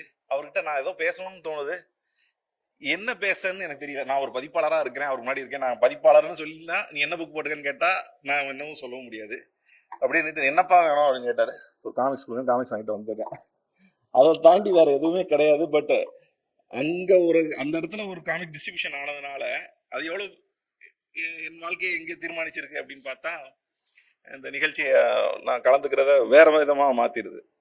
அது மாதிரி இந்த பின்னை கல்றாங்கிறது ரொம்ப பெரிய விஷயம். எனக்கு அப்போ அம்மாவோட சினுக்கோலி அப்போ நைஸா திருடிட்டு போயிடுறேன், எடுத்துட்டு போய் அதை வச்சு நம்ம வந்து ப்ரெஸ் பண்ணி எடுக்கிறது. ஒரு காமிக்ஸ் என்ன பண்ணும் அப்படின்னு தெரியறதுக்கு நமக்கெல்லாம் வயது ஒரு வளரிளம் பருவமாக இருக்கணும், அடலசன்ட் ஏஜாக இருக்கணும். எந்த வாய்ப்பும் இல்லாத ஏதோ ஒரு இடத்துல ஒரு மூலையில் ஒரு கரப்பான் பூச்சி போல நம்ம ஒட்டி இருந்திருக்கணும். அந்த இடத்துல வந்து காமிக்ஸ் திறந்து விடக்கூடிய உலகம் இருக்கு இல்லையா, அதை அனுபவிக்கிறதுக்கு நீங்கள் 1980களில் இருந்திருக்கணும். அப்போ வளரிளம் பருவத்தில் இருந்திருக்கணும். நான் அப்படி அனுபவிச்ச ஒருத்தன் காமிக்ஸை. எங்கள் ஊர் பேர் சொன்னால் கூட இன்னைக்கு யாருக்கும் தெரியாது. நான் பிறந்து வளர்ந்த ஊர் பேர். அந்த ஊரில் காமிக்ஸ் வருது. நான் அதற்கு பிறகு சென்னை மாதிரியான ஒரு இடத்திற்கு வந்த பிறகு இங்கே வந்து ஹாலிவுட் படங்கள் பார்க்கும்போது ஹாலிவுட் படங்கள் எனக்கு எதுவுமே புதுசாக இல்லை, எந்த பிரமிப்பையும் தரல. கௌபாய் படங்கள்லாம் அடுத்து என்ன காட்சி வைப்பாங்கன்னு நான் சொல்லிடுவேன். ஏன்னா டெக்ஸ்டில் எனக்கு சொல்லி கொடுத்துருக்காரு. அதனால எல்லாமே எங்களுக்கு தெரியும். லேண்ட்ஸ்கேப்ல இருந்து அதில் வரக்கூடிய அந்த கதாபாத்திரங்களின் தன்மை வரைக்கும். லக்கி லூக் வந்து அந்த கதையில் ஒரு இந்த ஜேனோட சேர்ந்து ஒரு கேரக்டர் வரும், அதிரடி ஜேன். அப்போ அந்த ஜேன் வந்து தான் ஹஸ்பண்டை பற்றி ஒரே ஒரு ஸ்டேட்மெண்ட் சொல்லுவாங்க. உங்கள் ஹஸ்பண்டுக்கு என்ன ஆச்சு? ஒரு நல்ல போக்கர் ஆட்டக்காரர், ஜன்னலுக்கு நேராக முதுகை வச்சு உட்காரக்கூடாதுங்கிற விதியை என் கணவர் மறந்துட்டார். அவ்வளவுதான், அது முடிஞ்சது. அது ஒரு பஞ்ச் லைன் மாதிரி. ஆனால் நீங்கள் யோசிச்சு பாருங்க, அது ஒரு ஒரு இலக்கியத்தரமான ஒரு சொல், ஒரு வரி. அது நீங்கள் அதை யோசிச்சுட்டே இருக்கணும் எப்படி அப்படின்னு. இது எல்லாமே நீங்கள் வந்து ஒரு ஒரு கனவு. அதாவது நமக்கு நம்முடைய ரீடிங் அப்படிங்கிறது நமக்கு உள்ளே வரும்போது நமக்கு ரெண்டு விதமாக இருக்குது. ஒன்று டெக்ஸ்ட் வழியாக கற்பனை பண்ணிக்கிறது, டெக்ஸ்டுவல் ரீடிங் அப்படின்னு சொல்கிறது. இந்த டெக்ஸ்டுவல் ரீடிங் என்ன செய்யும்? அதுக்கு இருக்கிற ஒரு லிமிட்டேஷன் என்ன அப்படின்னா, அது ஏற்கனவே நமக்கு தெரிஞ்சிருந்ததைத்தான் நமக்கு இன்னும் பெருசாக்கி கொடுக்கும். ஒரு ஒரு டேபிள் பற்றின ஒரு வர்ணனை நீங்கள் டெக்ஸ்டாக படிக்கிறீங்க, எழுத்துக்களில் படிக்கிறீங்கன்னா நீங்கள் ஏற்கனவே ஒரு டேபிளை பார்த்துருக்கணும், டேபிளில் என்னன்னு தெரிஞ்சிருக்கணும். அப்புறம் அந்த டேபிளை பற்றி, அந்த டேபிள் இப்படி இருந்தது, அதன் காலில் இந்த வேலைப்பாடுகள் செய்திருந்தாங்க, அந்த டேபிள் இப்படியாக இருந்தது, அப்படியெல்லாம் அதை நீங்கள் விவரித்து எழுதிட்டே போனீங்கன்னா நம்ம கற்பனை அதை தொடர்ந்து போயிட்டே இருக்கும். ஏற்கனவே அறிந்த ஒன்றை தொட்டு காட்டுவது. விஷுவல் ரீடிங் ஒன்று இருக்குது. விஷுவல் ரீடிங் வரும்போது நீங்கள் இதுவரைக்கும் பார்த்து அறியாத, இதுவரைக்கும் நம்ம கேள்விப்படாத ஒன்றை நீங்கள் எப்படி எழுத்துக்குள்ளே கொண்டு வருவீங்க? அப்போ அதுக்கு நீங்கள் அடல்ட் ரீடிங்க்கு வரணும். ஆனால் காமிக்ஸ் உள்ளே இருந்ததுன்னா அந்த இடத்த ரொம்ப அழகாக சரி பண்ணிடும். காமிக்ஸில் முழுவதுமே விஷுவல் ரீடிங் தான். இப்போ ஒரு காட்சி, பரந்த பாலைவனம், தள்ளி ஒரு மலை தொடர்கள், வேற எதுவும் இல்லாத வெட்டவெளி, தள்ளி அங்கே யாரோ ஒருத்தன் குதிரையில் ஊருக்குள்ளே நுழையிறான். வாசலில் இருக்க அந்த போர்ஷ், அதாவது அந்த ஒரு வெளி வாசலில் தின்ன மாதிரி போட்டிருக்காங்க இல்லையா, அதில் உட்காந்து ஒரு கிழவன் பார்க்குறான். இதை நீங்கள் ஒரு திரைப்பட காட்சியாக கற்பனை பண்ணி பாருங்க. ஆனால் இந்த காட்சியை இந்த சைஸில், உங்கள் உள்ளங்கையில் பாதி சைஸில் நீங்கள் ஒரு புத்தகத்தில் பார்ப்பீங்க. இவ்வளோ பெரிய காட்சியை அவங்க அந்த அந்த காட்சியை வைக்கிற ஆங்கிள் இருக்கு இல்லையா. இப்போ பொன்னி காமிக்ஸ் பற்றி பேசுனாங்க, தமிழ்ல அதே மாதிரி காமிக்ஸ்கள் வந்திருக்கு. அதுக்கும் இதுக்குமான வேறுபாடு என்னன்னு பார்த்தோம்னா, நமக்கு நாடக மேடை இன்னைக்கும் அப்படிதான் இருக்கு. நம்ம சீரியல்கள்ல இருந்து எல்லாமே அந்த நம்ம நாடக மேடைக்குன்னு ஒரு அம்சம், கதாபாத்திரம் மட்டும்தான் நிற்கும். பேசும்போது நீங்க கதாபாத்திரம் வருத்தப்படுது, கதாபாத்திர முகம், கதாபாத்திரம் அதிர்ச்சி அடையுது, கதாபாத்திரத்தின் முகம், கதாபாத்திரம் வியப்படையுது, கதாபாத்திரத்தின் முகம். நீங்கள் என்னெல்லாம் எக்ஸ்பிரஷனை கொண்டு வரீங்களோ, என்னென்னலாம் சொல்ல நினைக்கிறீங்களோ, இதையெல்லாம் நம்ம முகத்தின் வழியாகவே நம்ம, ஏன்னா அது நம்ம மரபு. நம்ம அப்படி நாடக மேடை வந்து பின்னால் அப்படியே நீங்கள் பார்த்தீங்கன்னாலே தெரியும், நடிகரை மட்டுமே முன்னாடி வைத்த நம்ம மரபு ஒன்று இருக்குது. காட்சிகள் வழியாக நமக்கு உள்ளே வரக்கூடிய மரபு நமக்கு இல்லை. இந்த நாடக மேடை மரபை அப்படியே நம்ம இந்திய காமிக்ஸ்கள் பின்பற்றுவதை பார்க்கலாம். நிறைய முயற்சி பண்ணியிருக்காங்க. ஆனால் அதை எல்லாத்துலேயுமே அவன் பாய்ந்தான் அப்படின்னா அந்த கேரக்டர் ஒரு டைட் க்ளோஸில் போட்டு இது பாயிற காட்சியில் அப்படி நிற்கும். அவ்வளோதான். யார் மேலே பாய்ந்தார், பாய்ந்த இடம் எப்படி இருந்தது, டீட்டெயிலிங் இருக்காது. இவர் பாய்ந்தார், அவ்வளவுதான். அவர் அடித்தார்னா அவர் இப்படி இவ்வளோ ஒரு போஸோட, எல்லாமே ஒரு ஸ்டில் தான். அதுதான் நமக்கு காமிக்ஸாக வந்தது. ஆனால் மேலை நாடுகளில் இருந்து, குறிப்பாக ஐரோப்பிய காமிக்ஸ்கள் எல்லாமே டீட்டெயிலிங்கில் பிரமாதமானது. நான் திரும்ப திரும்ப சொல்லக்கூடியது ஒன்று உண்டு. நான் காமிக்ஸ் வாசிக்க ஆரம்பித்து தொடர்ந்து காமிக்ஸ் எங்கே இருக்குதுன்னு சொன்னாலும் நான் அது கொலை செய்து காமிக்ஸை எடுத்துகிட்டு வந்துடுற அளவுக்கு ஒரு மனநிலையோடு போய் தான் வாசிக்கிறது. யார் வீட்டில் இருக்கோ அவங்க வீட்டு வாசலில் போய் நின்றுடுறது. இப்போ உண்ணாவிரதம், அப்புறம் என்னது சத்தியாகிரகம் எல்லாவற்றையும் பின்பற்றி அந்த காமிக்ஸை வாசிச்சுட்டு தான் வெளியில் வருவேன். காமிக்ஸ்கள்லேயே மாடஸ்டி பிளைசி வரும்போதும் டெக்ஸ்வில்லர் வரும்போதும் இருக்கிற டிஃபரன்ஸை நீங்கள் பார்த்தீங்கன்னா இங்கிலாண்டில் இருக்கிற காமிக்ஸ் என்னங்கிறதும் அமெரிக்காவில் இருக்கிற காமிக்ஸ் என்னங்கிற டிஃபரன்ஸும் தெரியும். ரெண்டு பேரும் எதிரிகளை டீல் பண்ணுற விதத்திலேயே அந்த டிஃபரன்ஸ் தெரியும். மாடஸ்டி பிளைஸ் எப்படி இருப்பாங்க, இவங்க எப்படி ஹேண்டில் பண்ணுவாங்க. அவ்வளோ தூரத்துக்கு நீங்கள் ஒரு கல்ச்சுரல் டிஃபரன்ஸ், நீங்கள் இங்கிலாந்து பேஸ் பண்ணி வரக்கூடிய ஒரு திரைப்படமோ அல்லது அமெரிக்காவிலேருந்து வரக்கூடிய ஒரு திரைப்படமோ அந்த டிஃபரன்ஸை நான் வெறும் காமிக்ஸை படித்த பிறகு கண்டுபிடிச்சிட முடியும். மாடஸ்டி பிளைஸினுடைய ஓவியங்கள்லாம் வெறும் பிளாக் அண்ட் ஒயிட். நான் அதை ஏற்கனவே திரும்ப திரும்ப சொல்லிகிட்டே இருக்கிற இடம்தான். ஒரு காடு, ஒரு காட்டில் ஒரு இரவு, அந்த இரவில் ஒரு கேம்ப் ஃபயர், நெருப்பு வளர்த்து மாடஸ்டி பிளைஸையும் அந்த கார்வினும் தங்குறாங்க. இதுதான் காட்சி. வெறும் பிளாக் அண்ட் ஒயிட், இரண்டே நிறம் தான் உங்களுக்கு. கருப்பு தருவோம், மீதி வெள்ளை பேப்பரில் இருக்கிற வெள்ளையை வச்சுக்கோன்னு சொன்னால் அந்த நெருப்பு எரியிற ரிஃப்ளெக்ஷன் முகத்தில் தெரியணும், பின்னாடி முழுவதும் காடு தெரியணும். ஆனால் ஏரியா இவ்வளவு தான். இதை சாதிச்சிருக்காங்க. ஒரு முறை அப்படியே டயலாக் ரெண்டாவது அதை அப்படி வாசித்து பார்த்தீங்கன்னா தெரியும். ஆனால் இது நான் பேசுகிற அத்தனையுமே மேலை நாட்டு காமிக்ஸ்காரர்களது சிறப்பு. இதை இங்கே கொண்டு வந்தவர் ஒருத்தர் இருக்கார்ல, இதை ஏதோ ஒருத்தர் பார்த்தார். இவரை பதிப்பாளராக எனக்கு ஒரு நாளும் சொல்ல முடியாது. இவர் மூத்த காமிக்ஸ் வாசகர். அந்த ஒரே இதோட மட்டும்தான் அவர் கொண்டு வந்திருக்கார். அதை இவ்வளோ தூரம் ரசிக்கலைன்னா, இவ்வளோ தூரம் அதுக்குள்ளே அவர் போகலைன்னா அது நமக்கு வந்திருக்காது. அவர் அதற்கு டயலாக் எழுதுகிற இடம் இருக்கு இல்லையா, அதை அவர் எவ்வளோ ரசிக்கிறாருன்னு தெரியும். இன்னைய வரைக்கும் நான் நிழலை விட வேகமாக சுடக்கூடிய இல்லையா, நீங்கள் இந்த லக்கி லூக்கை ஒரு தடவை நீங்கள் படித்து பாருங்கள். அதுக்கு இருக்கிற டயலாக் எழுதுகிற ஒரு உண்மையிலேயே அவ்வளவு ஸ்மார்ட்டான ஒரு டைலாக் ரைட்டர். டெக்ஸ்வில்லர் பஞ்ச் டைலாக் தான் எல்லாமே. கூட வரக்கூடிய கார்சன் அவருக்கு கொடுக்கக்கூடிய இடமோ, நீ அங்கே போகும்போது பின்னாடி முதுகை பார்த்துக்கிறதுக்கு இந்த கிழமை இல்லைன்னு மறந்துடாத அப்படின்னு ஒரே நேரத்தில் சென்டிமெண்ட்டாகவும் எச்சரிக்கையாகவும் கூடவே ஒரு நக்கலாகவும் எல்லாத்தையும் கலந்து ஒரு ஸ்டேட்மெண்ட்டாக இவ்வளோ இடத்துக்குள்ளே நீங்கள் போடணும். இத்தனையே ஒருத்தர் செய்ய முடியும்னு சொன்னால் அவர் இந்த காமிக்ஸ்குள்ளே கிட்டத்தட்ட அவர் ஒரு கோ கிரியேட்டராக உட்கார்ந்து செய்ய வேண்டிய வேலை அது. அந்த கதாபாத்திரங்களின் தன்மையை உணர்ந்து தான் நீங்கள் அதுக்கு டைலாக் வைக்க முடியும்.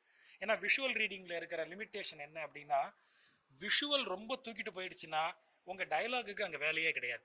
ஏன்னா பெரும்பாலான விஷுவல் யோசிச்சு பாருங்க, இன்னை வரைக்கும் டாம் அண்ட் ஜெர்ரியில் டைலாகுக்கு இடமே இல்லையே. நீங்கள் அதில் டைலாகை போட்டு என்ன செய்ய போகிறீங்க? விஷுவல் வேகமாக மேலே ஏறிடுச்சுன்னா டைலாகுக்கு இடம் குறைஞ்சிருது. டைலாக் ரொம்ப கூடிருச்சுன்னா நாடக மேடையினுடைய பாதிப்பு வந்துடுது. அப்போ ரொம்ப சரியாக இந்த விஷுவல் ட்ரீட்மெண்ட்டையும் அதுக்கு மேட்சார ஒரு டைலாக்கையும் உள்ளே போடணும்னு சொன்னால், நீங்கள் அந்த கதாபாத்திரங்களின் தன்மை என்ன, அவங்க எப்படிப்பட்டவங்க, அவங்களுடைய கலாச்சார, அவங்களுடைய நாகரிக பின்னணி என்ன, இத்தனைக்கு அப்புறம்தான் நீங்கள் அதை கொண்டு அங்கே எழுதணும். இதை நான் சொல்லிட்டு இருக்கேன், என் ஊரை பேரை சொன்னாலே யாருக்கும் தெரியாதுன்னு. அப்போ எங்கள் ஊரை விட சாதாரண ஊடகம் சிவகாசியிலிருந்து இவர் அதை செய்கிறார். அப்போ எப்படி அது சாத்தியமாச்சு? அதற்குள்ளே போயிருந்தால் ஒழிய அது சாத்தியமே இல்லை. ஒரு ஒரு ஒரு படைப்பாக காமிக்ஸ் கையில் கிடைக்கும்போது, நான் திரும்பவும் சொல்கிறேன், 2010க்கு அப்புறம் ஒரு டயத்தில் கோடவுனில் நிறைய இருக்குதுன்னு சொல்லி ஒன்று போட்டாங்க. அது எந்த வருஷம்? 12 இல்லையா அப்படின்னு சொல்லியிருந்தாங்க. அது வரைக்கும் அவர் சொன்னார் இல்லையா, பாக்கெட் மணியில் பசங்க அந்த புத்தகத்தை வாங்குற மாதிரி இருக்கணும்னு. பாக்கெட் மணிங்கிற வார்த்தையவே 2000க்கு அப்புறம்தான் கேள்விப்படுற ஒரு குடும்ப பின்னணி நமக்கு. இதில் அப்போ எங்கேருந்து இதெல்லாம் வாங்கிறது? அதனால் எல்லாமே படிச்சுட்டு, அப்போ படித்ததெல்லாம் ஞாபகம் இருக்கும். சாட்டையடி வீரர் பிலிப் இதெல்லாம் எப்படி நினைவில் இருக்கும் அப்படின்னா, இன்னொரு தடவை இது நமக்கு கிடைக்குமான்னு தெரியாது. அதனால் கிடைக்கிற முதல் சந்தர்ப்பத்தில் என்ன செஞ்சிடணும், அப்படியே உள்ள ஸ்டோர் பண்ணி வச்சுக்கணும். வச்சுட்டு வீட்டில் போய் நினைவிலிருந்து திரும்ப திரும்ப வாசித்து பார்க்கணும். அப்படி ஒரு காலத்தில் அதை வாசித்த கதைகள் அதெல்லாம் ஒரு கோடவுனில் இப்படி கிடக்குதுங்கிற ஃபோட்டோவை பார்த்த உடனே ரொம்ப வயிறறிஞ்சு போயிடுச்சு. உடனே என்ன இருக்கோ எல்லாம். அப்போ தான் நான் சம்பாதிக்க ஆரம்பிக்கிற காலம். சென்னைக்கு போடு எவ்வளோ ரூபா ஆனாலும் பரவாயில்ல, எத்தனை ஆயிரம் சொல்லுங்கள், அனுப்பி வச்சேன். ஒரு பெரிய மூட்டை நிறைய இறங்கிச்சு. இன்னும் நான் அதை பத்திரமா வச்சுருக்கேன். எனக்கு இது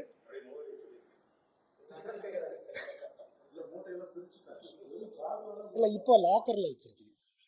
கோடு வேர்டு உள்ள லாக்கர்ல இருக்கு.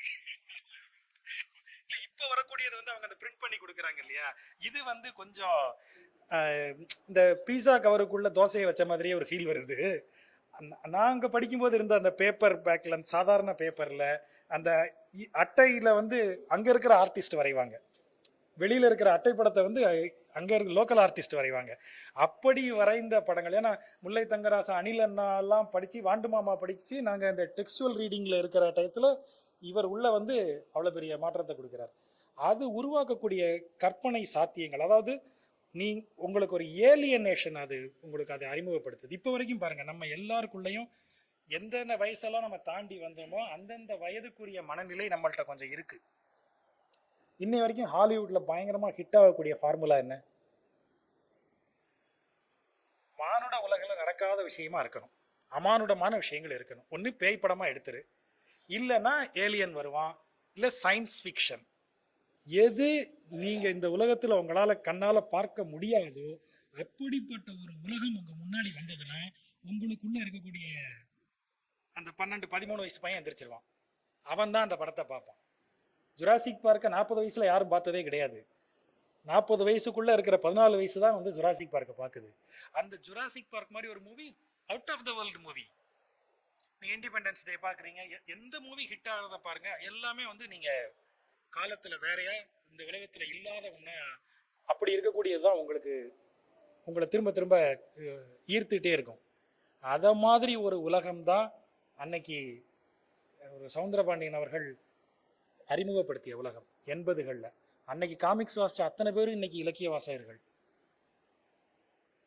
அங்கிருந்த ஏன்னா ஒரு ஒரு நீ இதுவரைக்கும் கண்ணால் பார்க்காத அந்த உலகத்தின் ஒரு துளியை கூட நீ அனுபவிக்காத ஒரு உலகத்தை நமக்கு ஒருத்தர் அறிமுகப்படுத்தி விடுறாரு அப்படின்னு சொன்னா, இன்னொரு உலகத்திற்குள்ள நுழைவதற்கு எனக்கு ஒரு பயிற்சி வந்துடுது. அப்புறம் ஒருத்தர் நாவல் எழுதுறாருன்னா அவர் நாவலுக்குள்ள அவருடைய உலகத்தை எழுதுவார்.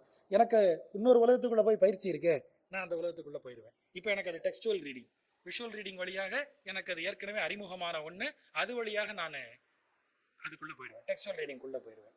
அவ்வளோ பெரிய விஷயத்தை சாதித்த அவர் அப்படி அதை யோசிச்சு செய்ததே இல்லை. அவர் தொழில் முனைவு அப்படிலாம் அதுக்கு சொல்றாங்க. ஆனால் அவர் தொழில் முனைவுங்கிறது வந்து கடைசியாக ப்ராஃபிட்ல வந்து நிற்கணும், அவர் அதை யோசிச்சதே இல்லை. அவர் கிரியேட் பண்ண நினைச்சது எல்லாமே ஒரு ஒரு ஒரு தனி உலகம். இட்டாலியில் வந்து எனக்கு அதுவும் ஆச்சரியம்தான். இட்டாலி மாதிரி ஊருக்கு நீங்கள் போய் பார்த்துருந்தீங்கன்னா தெரியும். இந்த கௌபாய் உலகத்தை இவன் கூட அமெரிக்காக்காரனு கூட தெரியாது. அந்த அந்த வைல்டு வெஸ்ட் எங்கே இருக்குன்னு கேட்டிங்கன்னா இத்தாலியில தான் இருக்குது. அந்த வைல்டு வெஸ்ட் இங்கே கிடையாது, அமெரிக்காவில் கூட கிடையாது. அதை படமாக ப்ரொடியூஸ் பண்ணியிருக்கிறது சரி, 60s 70s வந்த வரிசையாக வந்த அத்தனை 80s வரைக்கும் வந்த எல்லா கௌபாய் மூவிஸும் பெரும்பாலும் இட்டாலி ப்ரொடக்ஷன்ஸ் தான். அவர்கள் தான் டெக்ஸையும் அறிமுகப்படுத்துகிறாங்க. அங்கே போய் ஒரு டெக்ஸ்டைலர் புக்கை பார்த்தோன்னே ரொம்ப மனம் பொங்கி போய் அது விலையை கேட்ட உடனேயே நான் இந்தியன் ஆகிட்டேன். நல்லா இருக்கட்டும் அப்படின்னு வந்து ரிவர்ஸில் வந்துட்டேன். இங்கே வந்து பார்த்தா ₹1, ₹2, தீபாவளி சிறப்பிதழ் 3 கதைகள் ₹5 இப்படிலாம் போட்டிருக்காரு. நான் அங்கே அவரை நினச்சிக்கிட்டேன் ஒரு தரம், என்ன செஞ்சு வச்சிருக்காரு இவர் அப்படின்னு. நமக்கு ஒரு ஒரு பெரிய உலகம் நம்ம கண்ணு முன்னாடி, நம்ம கற்பனையில் நம்மளை கொண்டு போய் செலுத்தக்கூடிய, அதை நம்ம திரும்ப யோசிச்சு பார்த்தோன்னா அது குழந்தைங்க படிக்கிறதுன்னு சொல்கிறேன். குழந்தையா இருக்கும்போது படித்தாலொழியே இலக்கியம் உள்ளே வரப்போகிறது இல்லை, அடுத்த வாசிப்புக்குள்ளே போக போகிறது இல்லை. இப்போ அவ்வளோ பெரிய உலகத்தை திறந்து விட்டு ஒரு அதற்குரிய எந்த அதை லாபமாக கருதாமல், அதே நேரம் ஒரு தொழில்னு இருக்கிறதுல ஒரு ப்ரொஃபஷன் எடுத்துக்கிட்டா எனக்கு அதில் லாபம் இருக்கணும், அதே நேரம் அந்த லாபத்துக்கு ஏற்ற மாதிரி ஒரு விஷயத்தை நான் கொடுக்கணும். அவர் அதில் லாபத்தை எதிர்பார்க்காத நிலையில கூட அதில் கொடுக்க வேண்டியதில் அவர் எந்த குறையும் வைக்கல. எனக்கு இதில் லாபம் குறைவாக வருதுனால நான் இதில் சில விஷயங்களை காம்ப்ரமைஸ் பண்ணிக்கிறேன், அந்த இடத்துக்கு அவர் வரவே இல்லை. ஒரு தடவை ஒரு 100 காப்பி போட்டோம்னா ₹1,00,000 கிடைக்கும்னா ஒருத்தர் எவ்வளவு பிரமாதமாக ஒர்க் பண்ணுவாரோ அதே ஒர்க்கை அவர் அதுக்கு கொடுக்குறாரு. அதுதான் அவர்கிட்ட இருந்த ரொம்ப ஆச்சரியமான விஷயம். அதை அடுத்த கட்டமாக சொல்லணும்னா அது ஒருத்தர்கிட்ட இருக்கலாம், எனக்கு அப்படி தோணலாம், நான் அப்படி அதை நினைக்கிறவனா இருக்கலாம். ஆனால் அவர் செய்த இன்னொரு பெரிய சாதனை, அதே ஃபீலை அதே உணர்வை அப்படியே தனக்கு அடுத்த தலைமுறைக்கு கடத்தி கொடுக்குறாருல்ல. அது ஒரு தமிழில் அது ரொம்ப ஒரு அரிதான ஒன்று. நீங்கள் தொழிலை கைமாற்றி கொடுக்கலாம், உங்கள் சொத்துக்களை கைமாற்றி கொடுக்கலாம், ஆனால் உங்கள் கனவுகளை கைமாற்றி கொடுக்க முடியுமா? ஆனால் அதை அவர் செய்திருக்கிறார். அவருக்கு ஒவ்வொரு முறையும் நான் காமிக்ஸ் வாசிக்கும் போதும் எனக்கு இப்போவும் காமிக்ஸ் இருந்துகிட்டே தான் இருக்கும். வீட்டுக்கு வந்தீங்கன்னா ஏதாவது ஒரு மூலையில் கை எட்டுற இடத்துல எனக்கு ஒரு காமிக்ஸ் எப்போதும் இருக்கும். ரொம்ப மூட் அவுட் ஆயாச்சு அப்படின்னா, அல்லது ரொம்ப ஒரு மாதிரி எரிச்சலாக இருந்தது அப்படின்னா தூக்குறாரு லக்கி லுக் வந்துடுவார். அப்புறம் ரொம்ப டல்லாக இருக்கிற சந்தர்ப்பங்களில் நமக்கு நாமே ஹீரோ ஆகும்போது டெக்ஸ்ட் வில்லரை எடுத்து அதை ஒரு தடவை பார்த்துக்கலாம். எந்த பிரச்சனையாக இருந்தாலும் அவரை வந்து தீர்த்து வச்சிருவார். அந்த இடம் வந்து எப்போதும் உள்ளே இருக்குது. இன்னும் சொல்லப்போனால் ஒவ்வொரு முறையும் ஒரு புதிய உலகத்தை சந்திக்கிறோம், ஒரு புதுசாக ஒரு விஷயத்தை கற்றுக்கிறோம்னு சொன்னால் அது உள்ளே இருக்கிற அந்த சின்ன பையனால் தான் முடியும். அந்த பையனை இன்னைய வரைக்கும் காப்பாற்றி வச்சிருக்கிறது காமிக்ஸ் வாசிப்பு தான். அதற்கு சாத்தியம் அவர் தான் செய்தார். நான் ஒவ்வொரு முறை காமிக்ஸ் வாசிக்கும் போதும் அதுதான் அவருக்கான அஞ்சலி. காமிக்ஸை குழந்தைகளுக்கு வேற மாதிரி அறிமுகப்படுத்துங்க. அது குழந்தைகள் உலகம் இல்லை, அது அது வேற ஒன்று. அதை வாசி வந்தவங்களுக்கு தான் தெரியும். நன்றி. அனைவருக்கும் வணக்கம். மிகுந்த மகிழ்ச்சி நீங்கள் எல்லாருமே இங்கே வந்ததுக்கு. ஒரு மிகப்பெரிய மனிதர், அந்த மனிதருக்கு ஏதோ ஒரு வகையில் நம்ம வந்து நான் பர்சனலாக ரொம்ப கடன் பட்டிருக்கேன். நான் அது எப்படிப்பட்ட கடன் அப்படின்னாக்கா, சார் சில விஷயங்கள் சொன்னார், லக்கி யோகிருஷ்ணா 2 விஷயங்கள் சொன்னார், மெயினாக ராஜகோபால் சார் ஒரு விஷயத்தை டச் பண்ணார். என்னுடைய சிறு வயதுலேருந்து எனக்கு ஒரு அசைக்க முடியாத நம்பிக்கை என்னென்னா, காமிக்ஸ் படிக்கிறவங்க வாழ்க்கையில் அடுத்தவங்களோட ஒரு ஸ்டெப், ஒரு அட்வான்டேஜஸ், ஒரு பொசிஷனில் தான் இருக்காங்க அப்படின்னு சொல்லிட்டு. 5வது வகுப்பு நான் படிச்சுட்டு இருந்தேன், சரிங்களா. சம்வேர் ஷுட் பி 8, 9 அந்த வயசு இருக்கும் எனக்கு. என்னுடைய ஹிஸ்ட்ரி மேடம் அவங்க வந்து என்ன பண்ணுறாங்கன்னா, லண்டன் தேம்ஸ் நதி அப்படின்னு சொல்லிட்டு அதை பற்றி பேசுகிறாங்க. வைடாங்கல் ரவிசங்கர் சார் கூட அந்த புத்தகத்தை பற்றி இப்போ சொல்லிட்டு இருந்தார். உடனே நான் சொல்கிறேன், தேம்ஸ் நதி இப்படி இருக்கும், அங்கே வந்து பிக் பென் அப்படின்னு சொல்லிட்டு ஒரு மிகப்பெரிய கடிகாரம் இருக்கும். அந்த நதி வந்து பார்த்தீங்கன்னா அது மேலே வந்து மரக்கட்டைகளால் ஆனால் இப்படி ஒரு பாலம் ஒன்று இருக்கும், அது கீழே வந்து இப்படி படகுகள் போயிட்டு இருக்கும் அப்படின்னு. அந்த மேடம் ஒரு நிமிஷம் அப்படி பார்க்குறாங்க, பார்த்துட்டு நீ லண்டன் போயிருக்கியா அப்படின்னு கேட்டாங்க. இல்லை மேடம், நான் முத்து காமிக்ஸ் படிச்சிருக்கேன் அப்படின்னு பதில் சொன்னேன். நான் அது கிளாஸில் எல்லாரும் இப்படி திரும்பி பார்க்குறாங்க, யாரா இவன் அப்படின்னு சொல்லிட்டு. அதெல்லாம் அது அப்போ நான் சொல்கிறேன், மஞ்சள் பூ மர்மம் அப்படின்னு சொல்லிட்டு லாரன்ஸ் டேவிட் இருக்கிற ஒரு கதை.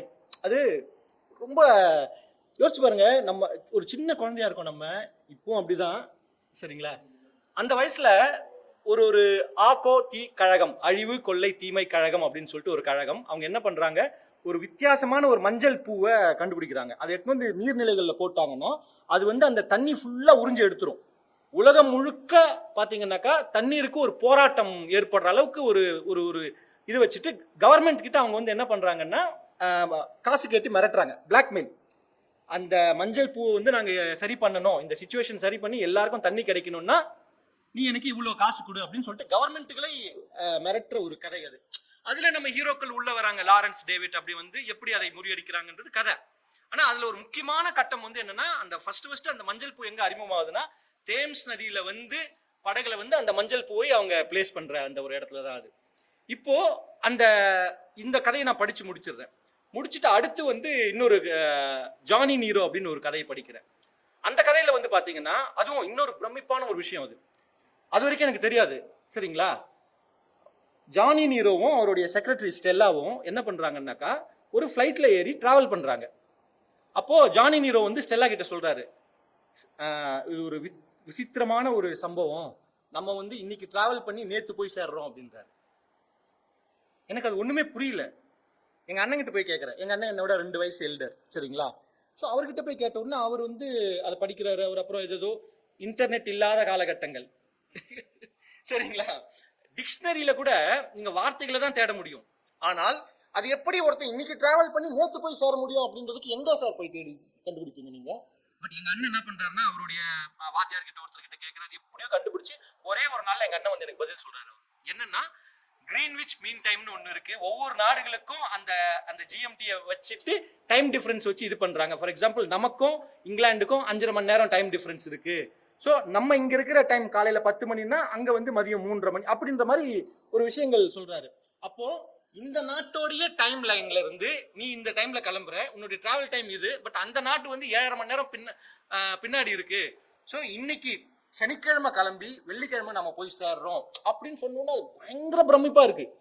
ஒரு மாசம் ஸ்கூல்ல சீன் போட்டு ஹீரோவான. சீரியஸ்லி காமிக்ஸ் படிக்கிறதுல இருக்கிற மிகப்பெரிய அட்வான்டேஜ் என்னன்னா, நீங்க எல்லாருமே சொன்ன மாதிரி இந்த மாதிரி நிறைய விஷயங்களை தெரிந்து கொள்வது. அப்பா வந்து ஆர்மியில் ஜாயின் பண்ணிட்டு, நான் வந்து அகர்தலாவில் பிறந்தேன். நிறைய இடங்கள் இது சொல்லியிருக்கேன். அகர்தலா திரிபுராவில் பிறந்தேன். சண்டிகர், வெஸ்ட் பெங்கால், டெல்லி, ஹைதராபாத். சரிங்களா? எனக்கு 3 வயசுலேயே படிக்க ஆரம்பிச்சிட்டேன். ஸோ அப்பா என்ன பண்ணுவார்னா, நீங்கள் நம்ப மாட்டீங்க, எந்த ஒரு ஊராக இருந்தாலும், சண்டிகரில் நாங்கள் இருக்கோம், அங்கேருந்து அப்பா சைக்கிளில் 40 கிலோமீட்டர் டிராவல் பண்ணி போய் ஆனந்த விகடன், குமுதம், கல்கண்டு. இப்போ கல்கண்டு வர்றதில்லை, பட் இன்னமும் நான் வந்து குமுதமும் ஆனந்த விகடனும் படிச்சுக்கிட்டே தான் இருக்கேன். ஒரு ஸ்டேஜில் என்ன ஆயிடுச்சுன்னா, வாரத்துக்கு 3 புக்குன்றது எனக்கும் எங்கள் அண்ணனுக்கும் ரொம்ப சீக்கிரமாக படிச்சு முடிச்சிடுறோம். ஒரே நாளில் படிச்சு முடிச்சிடுறோம்.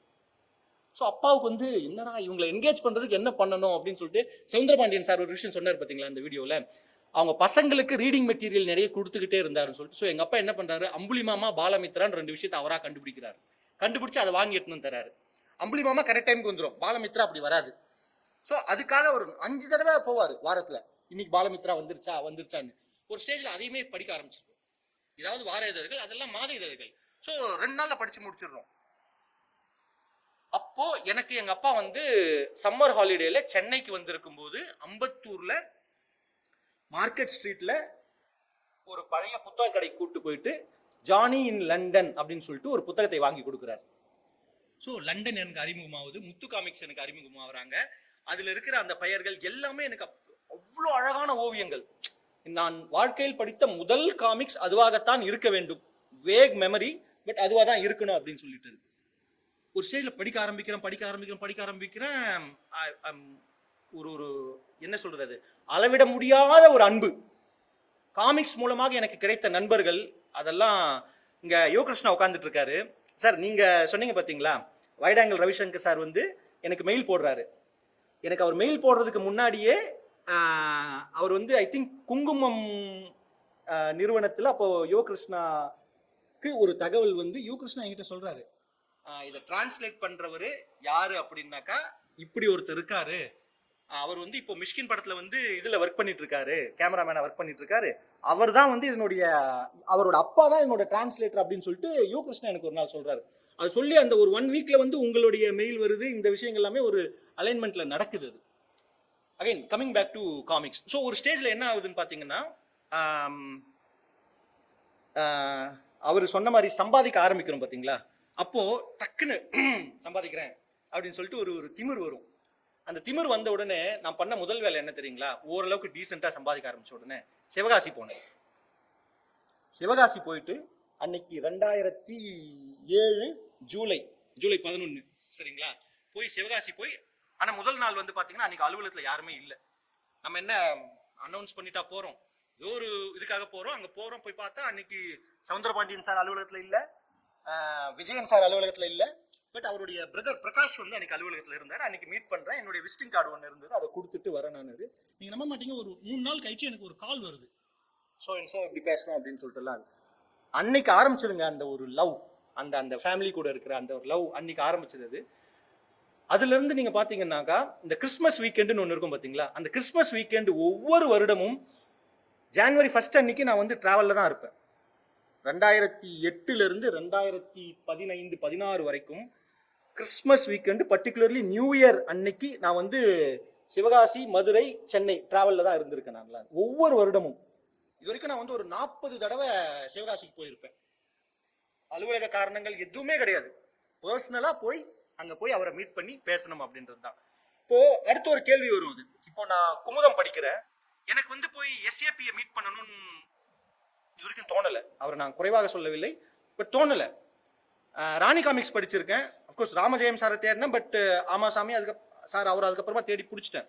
ஆனால் இந்த லயன் காமிக்ஸ் மேல இருக்கிற ஒரு மரியாதையும் முத்து காமிக்ஸ் மேல இருக்கிற ஒரு காதலும் என்னை வந்து அங்க போய் தேடி போய் யார் இந்த மனிதர்னு பார்க்க தோண உடனே முத்து காமிக்ஸ் மேல இருந்த மரியாதையும் அன்பும் மதிப்பும் அப்படியே குறையுது.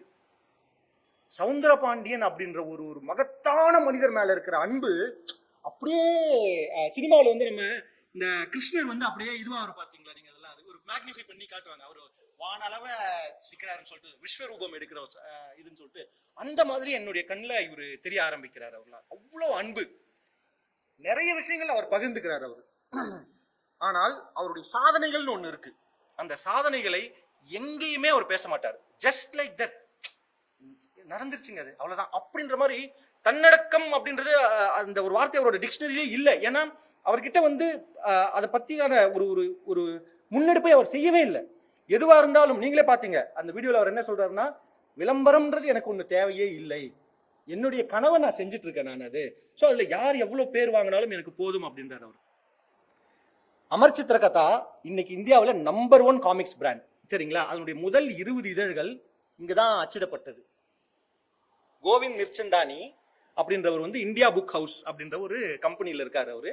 அவர் இந்த எம்ஜிஆர் காமிக்ஸ், ஸ்ரீ வெங்கடேச பெருமான் மகாத்மியம், இந்த போன்ற கலர் காமிக்ஸ்ல எல்லாம் யாருப்பா போடுறதுன்னு தேடி கண்டுபிடிச்சு இவரை மீட் பண்ணி இவர்கிட்ட வந்து பேசி அதன் மூலமாக அவர் வந்து அமர் சித்திர கதாவுடைய முதல் 10 எடிஷன். நிறைய பேருக்கு என்ன தோணும்னா அமர் சித்திர கதா வந்து இந்திய வரலாற்று கதைகளை தான் பப்ளிஷ் பண்ணாங்கன்னு. இல்லை, லக்கி நீங்க சொன்னீங்கன்னு நினைக்கிறேன் நான்லாம். அது முதல் 10 கதைகள் அமர் சித்ரா வந்து பாத்தீங்கன்னா கிளாசிக்ஸ் இல்லஸ்ட்ரேட்டடோட கதைகளை தான் வந்து அவங்க டிரான்ஸ்லேட் பண்ணி போட்டுட்டு இருந்தாங்க. அதுக்கப்புறமா தான் 11வது கதையாக வந்த கிருஷ்ணர் தான் அவங்களுடைய ஆக்சுவல் நம்பர் 1 அப்படின்னு அவங்க இப்போ நம்பரிங் பண்ணியிருக்காங்க. அந்த முதல் 20 இதழ்களை பிரிண்ட் பண்ணி கொடுத்தது வந்து சவுந்தரபாண்டியன் சார் தான். அது சவுந்தரபாண்டியன் சார் அப்படி ஒரு விஷயத்தை பண்ணியிருக்கார். அது மட்டும் கிடையாது, அது கோவிந்த் மிர்ச்சந்தானி அவர் சொந்தமா இனிமே நம்மளே ஒரு பிரிண்டிங் இது பண்ணுவோம், ஏன்னா இங்க இருந்து எனக்கு பிரிண்ட் பண்ணி லாஜிஸ்டிக்ஸ் இஷ்யூ வருதுன்னு சொன்ன உடனே அவருடைய மேனேஜரை சிவகாசிக்கு அனுப்புறாரு. யோசிச்சு பார்த்துக்கொள்ளுங்க நண்பர்களே, இந்தியாவின் வணிக தலைநகரத்தில், இந்தியாவின் தலைநகர் டெல்லியில், மும்பையில் இயங்கிக் கொண்டிருக்கும் இந்தியாவின் மிக பிரபலமான ஒரு நிறுவனம் கலரில் அவர்கள் புத்தகங்களை அச்சிடுவதற்காக ட்ரைனிங் எடுத்துக்கொள்வதற்கு சிவகாசியில் இருக்கும் இவரிடம் அனுப்பி வைக்கிறார்கள் என்றால் எப்படிப்பட்ட ஒரு அட்வான்ஸ்டு நாலேஜ் இவருக்கு அந்த அச்சுத்துறையில் இருந்திருக்க வேண்டும். கோவிந்த் மிர்ச்சந்தானியோடைய மேனேஜர் சிவகாசியில் வந்து தங்கி இந்த மிஷினை எப்படி ஆப்ரேட் பண்ணினால் எப்படி இந்த குறைகளை நிவர்த்தி செய்யலாம், எப்படி இது போன்ற எரர்கள் வராமல் சரியாக இருக்கலாம், அச்சுப்பிழைகள், கலரில் இருக்கும் பிழைகள் எல்லாம் எப்படி சரி செய்வது என்று கற்றுக்கொண்டு சென்ற பிறகுதான் அவர் அதை செய்ய ஆரம்பித்தார். சமீப காலங்களில் மார்வல், டிசி போன்ற படங்களில் எல்லாம் ஒரு படம் வெளியாகும் போது அதற்கான மெர்ச்சன்டைசிங் செய்வார்கள், நாம் கேள்விப்பட்டிருப்போம். அந்த படத்திற்காகவே மூவி டையின் என்று சொல்லிவிட்டு அந்த படத்திற்காக ஒரு காமிக்ஸ் புத்தகத்தை வெளியிடுவார்கள். இந்தியாவில் அப்படிப்பட்ட ஒரு காமிக்ஸ் புத்தகத்தை வேறு யார் வெளியிட்டிருக்க முடியும்? 1982 நாடோடி ரெமி என்று ஒரு காமிக்ஸ் புத்தகம் வந்தது. இன்றைக்கும் காமிக்ஸ் சந்தையில், காமிக்ஸ் மார்க்கெட்டில், காமிக்ஸ் மறு விற்பனை புத்தக குழுக்களில் மிகவும் தேடப்படுகிற ஒரு புத்தகமாக நாடோடி ரெமி இருக்கிறது. அந்த நாடோடி ரெமிக்கு பின்னாடி ஒரு கதை இருக்கிறது. 1800களில் பிரெஞ்சில் எழுதப்பட்ட ஒரு நாவல், நோபடிஸ் பாய் ரெமி அப்படின்ற ஒரு நாவல். அதை 1977-78 ஜப்பானில் ஒரு தொலைக்காட்சி அனிமேஷன் தொடராக ஒரு சீரீஸாக எடுக்கிறார்கள். அந்த தொடர் மிகப்பெரிய வெற்றி அடைந்தவுடன் 1980 அதை ஒரு அனிமேஷன் கார்ட்டூன் திரைப்படமாக வெளியிடுகிறார்கள். இப்போது இருப்பது போல் இல்லாமல் அப்போதெல்லாம் உலக அளவில் ஒரு படம் ரிலீஸ் ஆகி இந்தியாவிற்கு வருவதற்கு 1 ஆண்டு அல்லது 2 ஆண்டுகள் ஆகும். 1982 ஏப்ரல் மே இந்த கல்லூரி பள்ளி விடுமுறை காலங்களில் அந்த படத்தை இந்தியாவில், தமிழ்நாட்டில் ரிலீஸ் செய்வதற்கான உரிமையை தேவி திரையரங்க நிர்வாகத்தினர் பெறுகிறார்கள். அவர்களுக்கு என்ன செய்யலாம் என்று யோசிக்கும் போது நண்பர்கள் மூலமாக அவர்களுக்கு முத்து காமிக்ஸை பற்றி கேள்விப்படுகிறார்கள். முத்து காமிக்ஸிடம் சென்று இதை எப்படி நாம் மக்களிடம் கொண்டு சேர்க்கலாம் என்று கேட்கும்போது அவர்கள் சொல்கிறார்கள், அந்த பிலிம் ரோலை எங்களிடம் கொடுங்கள். அந்த பிலிம் ரோலை வைத்து இவர்களாக ஒரு காமிக்ஸ் தயாரிக்கிறார்கள். உலகில் நாடோடி ரெமி என்ற ஒரு காமிக்ஸ் புத்தகம் வேறு எந்த நாட்டிலுமே இல்லை. தமிழிலும் ஆங்கிலத்திலும் முத்து காமிக்ஸால் மட்டுமே வெளியிடப்பட்ட புத்தகம் அது. உலக அளவில் மிகவும் பாப்புலரான ஒரு அனிமேஷன் தொடர், ஒரு கார்ட்டூன் திரைப்படம். இந்தியாவில் மட்டும்தான் தமிழிலும் ஆங்கிலத்திலும், அதுவும் ஓவியர்களின் துணையின்றி அந்த பிலிமை வைத்துக்கொண்டு டெவலப் செய்யப்பட்டு ஒரு காமிக்ஸாக வந்து அந்த திரைப்படம் ரிலீஸ் ஆகும்போது இது புத்தகம் விற்பனைக்கு வந்து அந்த திரைப்படத்தின் ஓட்டத்திற்கு ஒரு மிகப்பெரிய உறுதுணையாக அமைந்தது. இது போன்ற பல முன்னோடி சாதனைகளை இந்த துறையில் புகுத்தியவர் தான் சவுந்தரபாண்டியன் சார். அவர் பல வித்தியாசமான ஐடியாக்களை வைத்திருப்பார். உலக நாடுகள் பலவற்றிற்கும் தன்னுடைய சிறு வயதிலேயே டிராவல் செய்தவர். அவர் இளம் வயதில் 20-21 வயதில் அவர் கொரியாவுக்கு செல்கிறார். 20களில் கொரியாவுக்கு செல்கிறார்.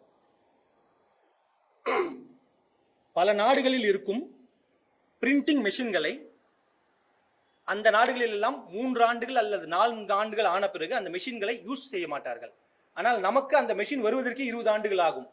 ஆனால் இவருக்கு இருக்கும் அந்த வியாபார சந்தை காரணமாக இவருக்கு பல பேரையும் தெரிந்து கொரியாவில் இருக்கும் ஒரு பிரிண்டிங் மெஷினை வாங்கி கொண்டு வந்து தென்னிந்தியாவில் இருக்கும் ஒரு நிறுவனத்திற்கு விற்கிறார்.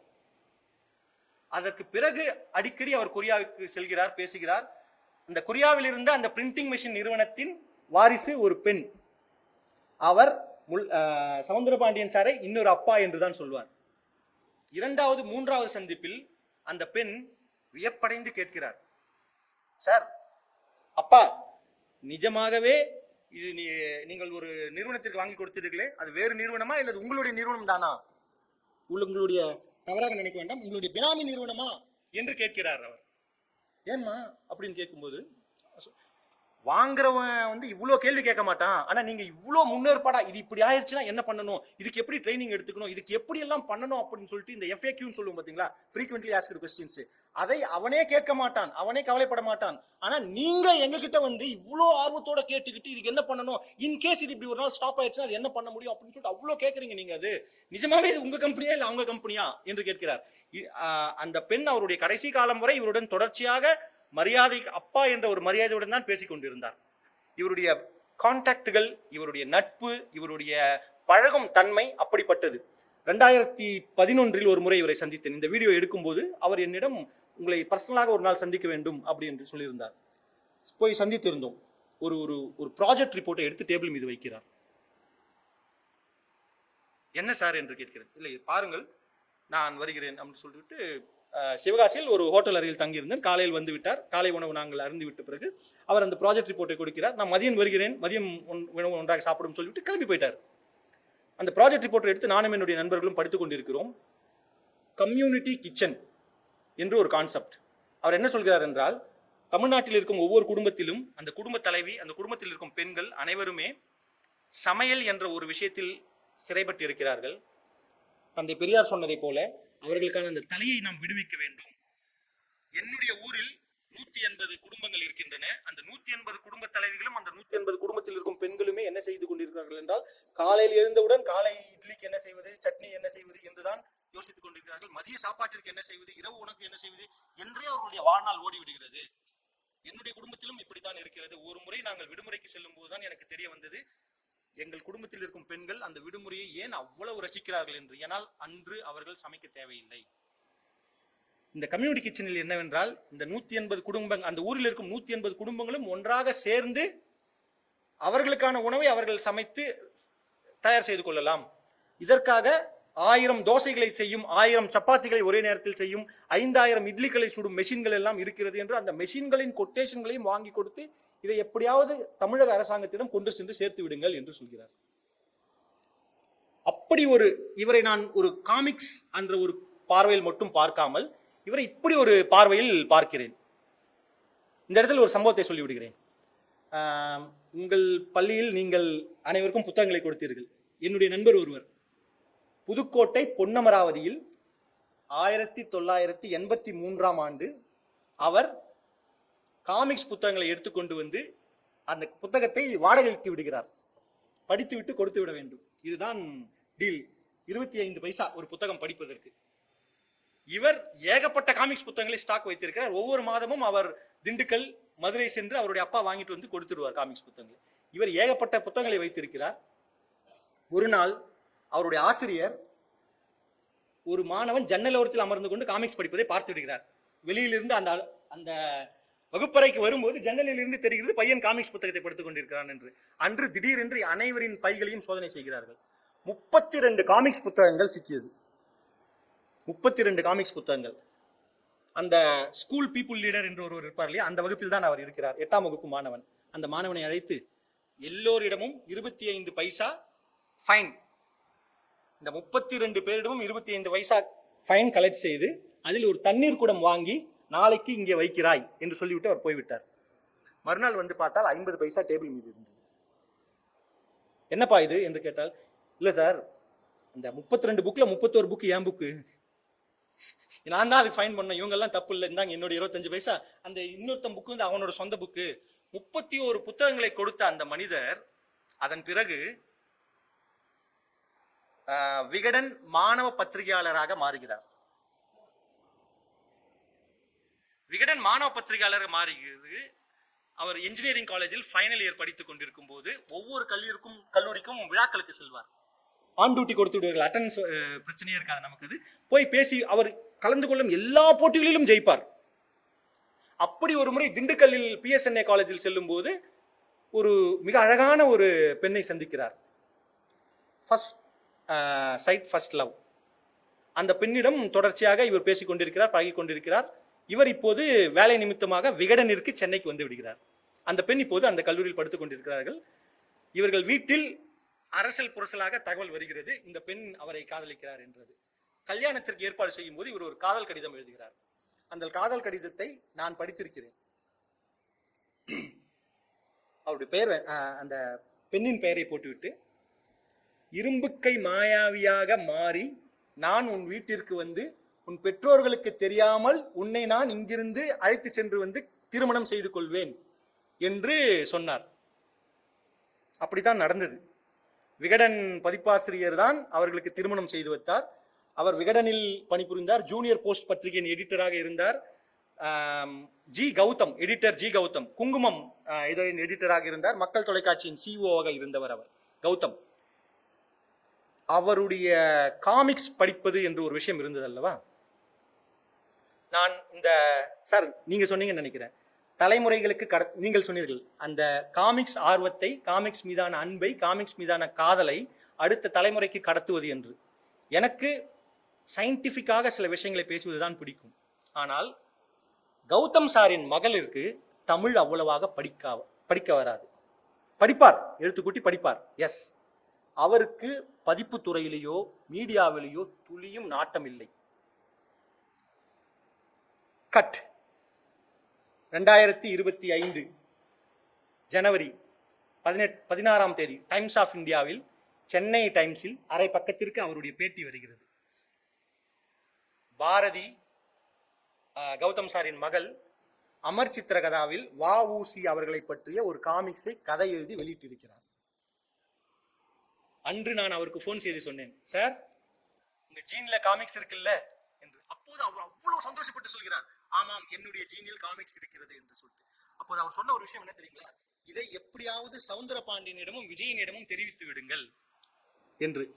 இது எப்படி இருக்கிறது என்றால், இவர்கள் அனைவருமே நாம் சந்தித்துக் கொள்ளவில்லை, பார்த்துக் கொள்ளவில்லை என்று எப்படி இருந்தாலும் சரி, எல்லோருமே ஒரு குடும்பம். நாம் அனைவருமே ஒரு குடும்பம். ஏதோ ஒரு வகையில் என்னுடன் இவர் இருந்து கொண்டுதான் இருக்கிறார், ஏதோ ஒரு வகையில் இவர் நம்முடன் பழகி கொண்டுதான் இருக்கிறார். இப்படித்தான் எனக்கு தோன்றுகிறது. ஒரு 3 ஹைலைட்டுகளை நான் உங்களுக்கு சொல்ல விரும்புகிறேன். Yes sir.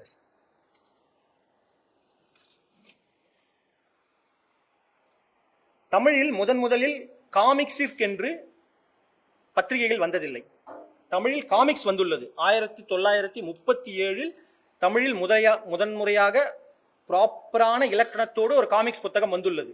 ஆனால் மாதம் அல்லது ஒரு குறிப்பிட்ட பீரியாடிசிட்டியில் காமிக்ஸ் புத்தகங்கள் வருவது என்பது எப்போது ஆரம்பித்தது என்றால், முத்து காமிக்ஸுடன் வருகையுடன் தான் அது ஆரம்பித்தது. 1972 இவர்கள் ஆரம்பித்த முத்து காமிக்ஸ் தான் ப்ராப்பரான காமிக்ஸ் மேகசின். ஆனால் முதலில் இவர்கள் மாத இதழாக ஆரம்பிக்கவில்லை.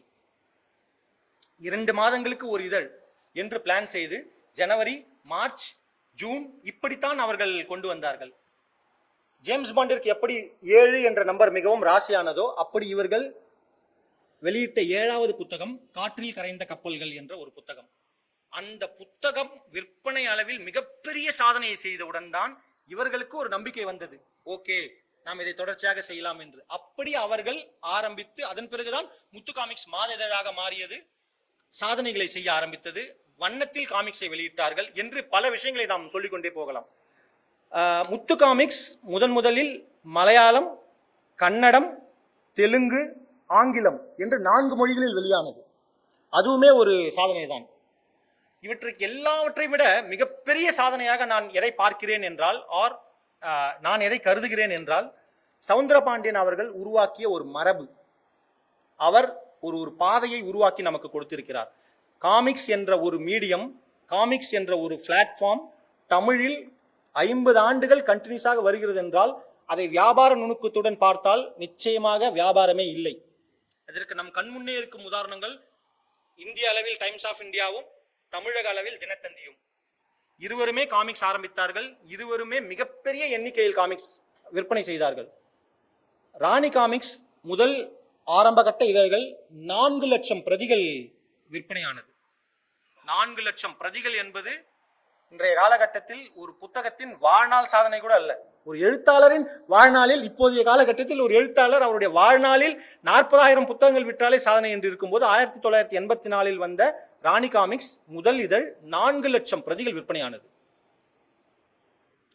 இந்திரஜால் காமிக்ஸ் 12 மொழிகளில் எத்தனை லட்சம் பிரதிகள் வந்தது என்று அவர்களுக்கே தெரியவில்லை என்று சொல்கிறார்கள். ஆனால் சர்வ நிச்சயமாக ஒவ்வொன்றிலும் 1 லட்சத்துக்கு மேல் பிரதிகள் என்கிறார்கள். அப்படி பார்த்தால் 12 லட்சம் காப்பிகள் வாரம். ராணி காமிக்ஸாவது மாதம் இருமுறை, இந்திரஜால் காமிக்ஸ் வார இதழ். வாரம் 1 லட்சம் பிரதிகள் விற்பனையாகும் ஒரு காமிக்ஸ் டைம்ஸ் ஆஃப் இந்தியா நிறுவனம் நடத்துகிறது. அவர்களுக்கு விற்பனையில் கட்டமைப்பில் எந்த விதமான சிக்கலும் இல்லை. ஆனால் அவர்கள் 90களில் நிறுத்துகிறார்கள். ராணி காமிக்ஸ் 2000 நிறுத்தி விடுகிறார்கள். 500 இதழ்கள் நின்று விடுகிறது. ஆனால் விற்பனை கட்டமைப்போ, வியாபார அமைப்போ, விளம்பரங்களின் ஒத்துழைப்போ போன்ற எதுவுமே இல்லாமல் வெறும் அன்பின் மூலமாக மட்டுமே இயங்கிக் கொண்டிருக்கிற ஒரு நிறுவனத்தை கட்டமைத்து அதற்கான பாதையை வழிவகுத்து கொடுத்த சவுந்தரபாண்டியன் அவர்கள் தான் இங்கு நாம் மிகுந்த மரியாதையோடு கவனிக்கப்படும். இதுதான் அவர் உருவாக்கிய லெகசி. அவர் மீதான மரியாதையும் அன்பும் நமக்கு எதற்கு வருகிறது என்றால் அவர் செய்த இந்த விஷயங்களால் தான். இன்னொரு விஷயம், லக்கி இதை பற்றி குறிப்பிட்டார். ஆனால் அதில் இருக்கிற ஒரு முக்கியமான விஷயத்தை நான் சொல்லிவிடுகிறேன்.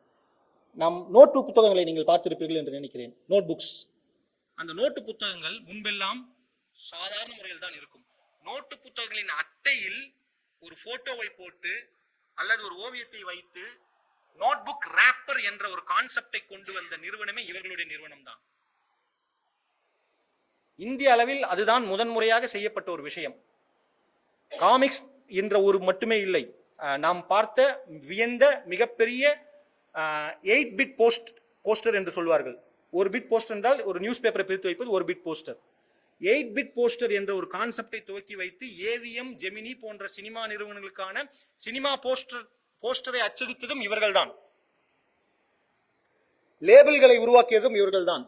கேலண்டர் நம்ம அனைவருக்கும் தெரியும், சிவகாசி அதற்கு தான் மிகவும் பாப்புலரான ஒரு விஷயம். அதை இவர்கள் உருவாக்கி இருக்கிறார்கள் என்று. ஆனால் நோட்டு புத்தக அட்டையை கொண்டு வருவது, மாதம் காமிக்ஸ் என்ற ஒரு பீரியாடிக்கல் இதழ் மேகசினாக ஒரு காமிக்ஸை கொண்டு வருவது, அமர் சித்திரகதா போன்ற நிறுவனங்களில் முதல் 20 இதழ்களை கலரில் அச்சடிவது என்று ஏகப்பட்ட சாதனைகளை இவர் செய்திருக்கிறார்.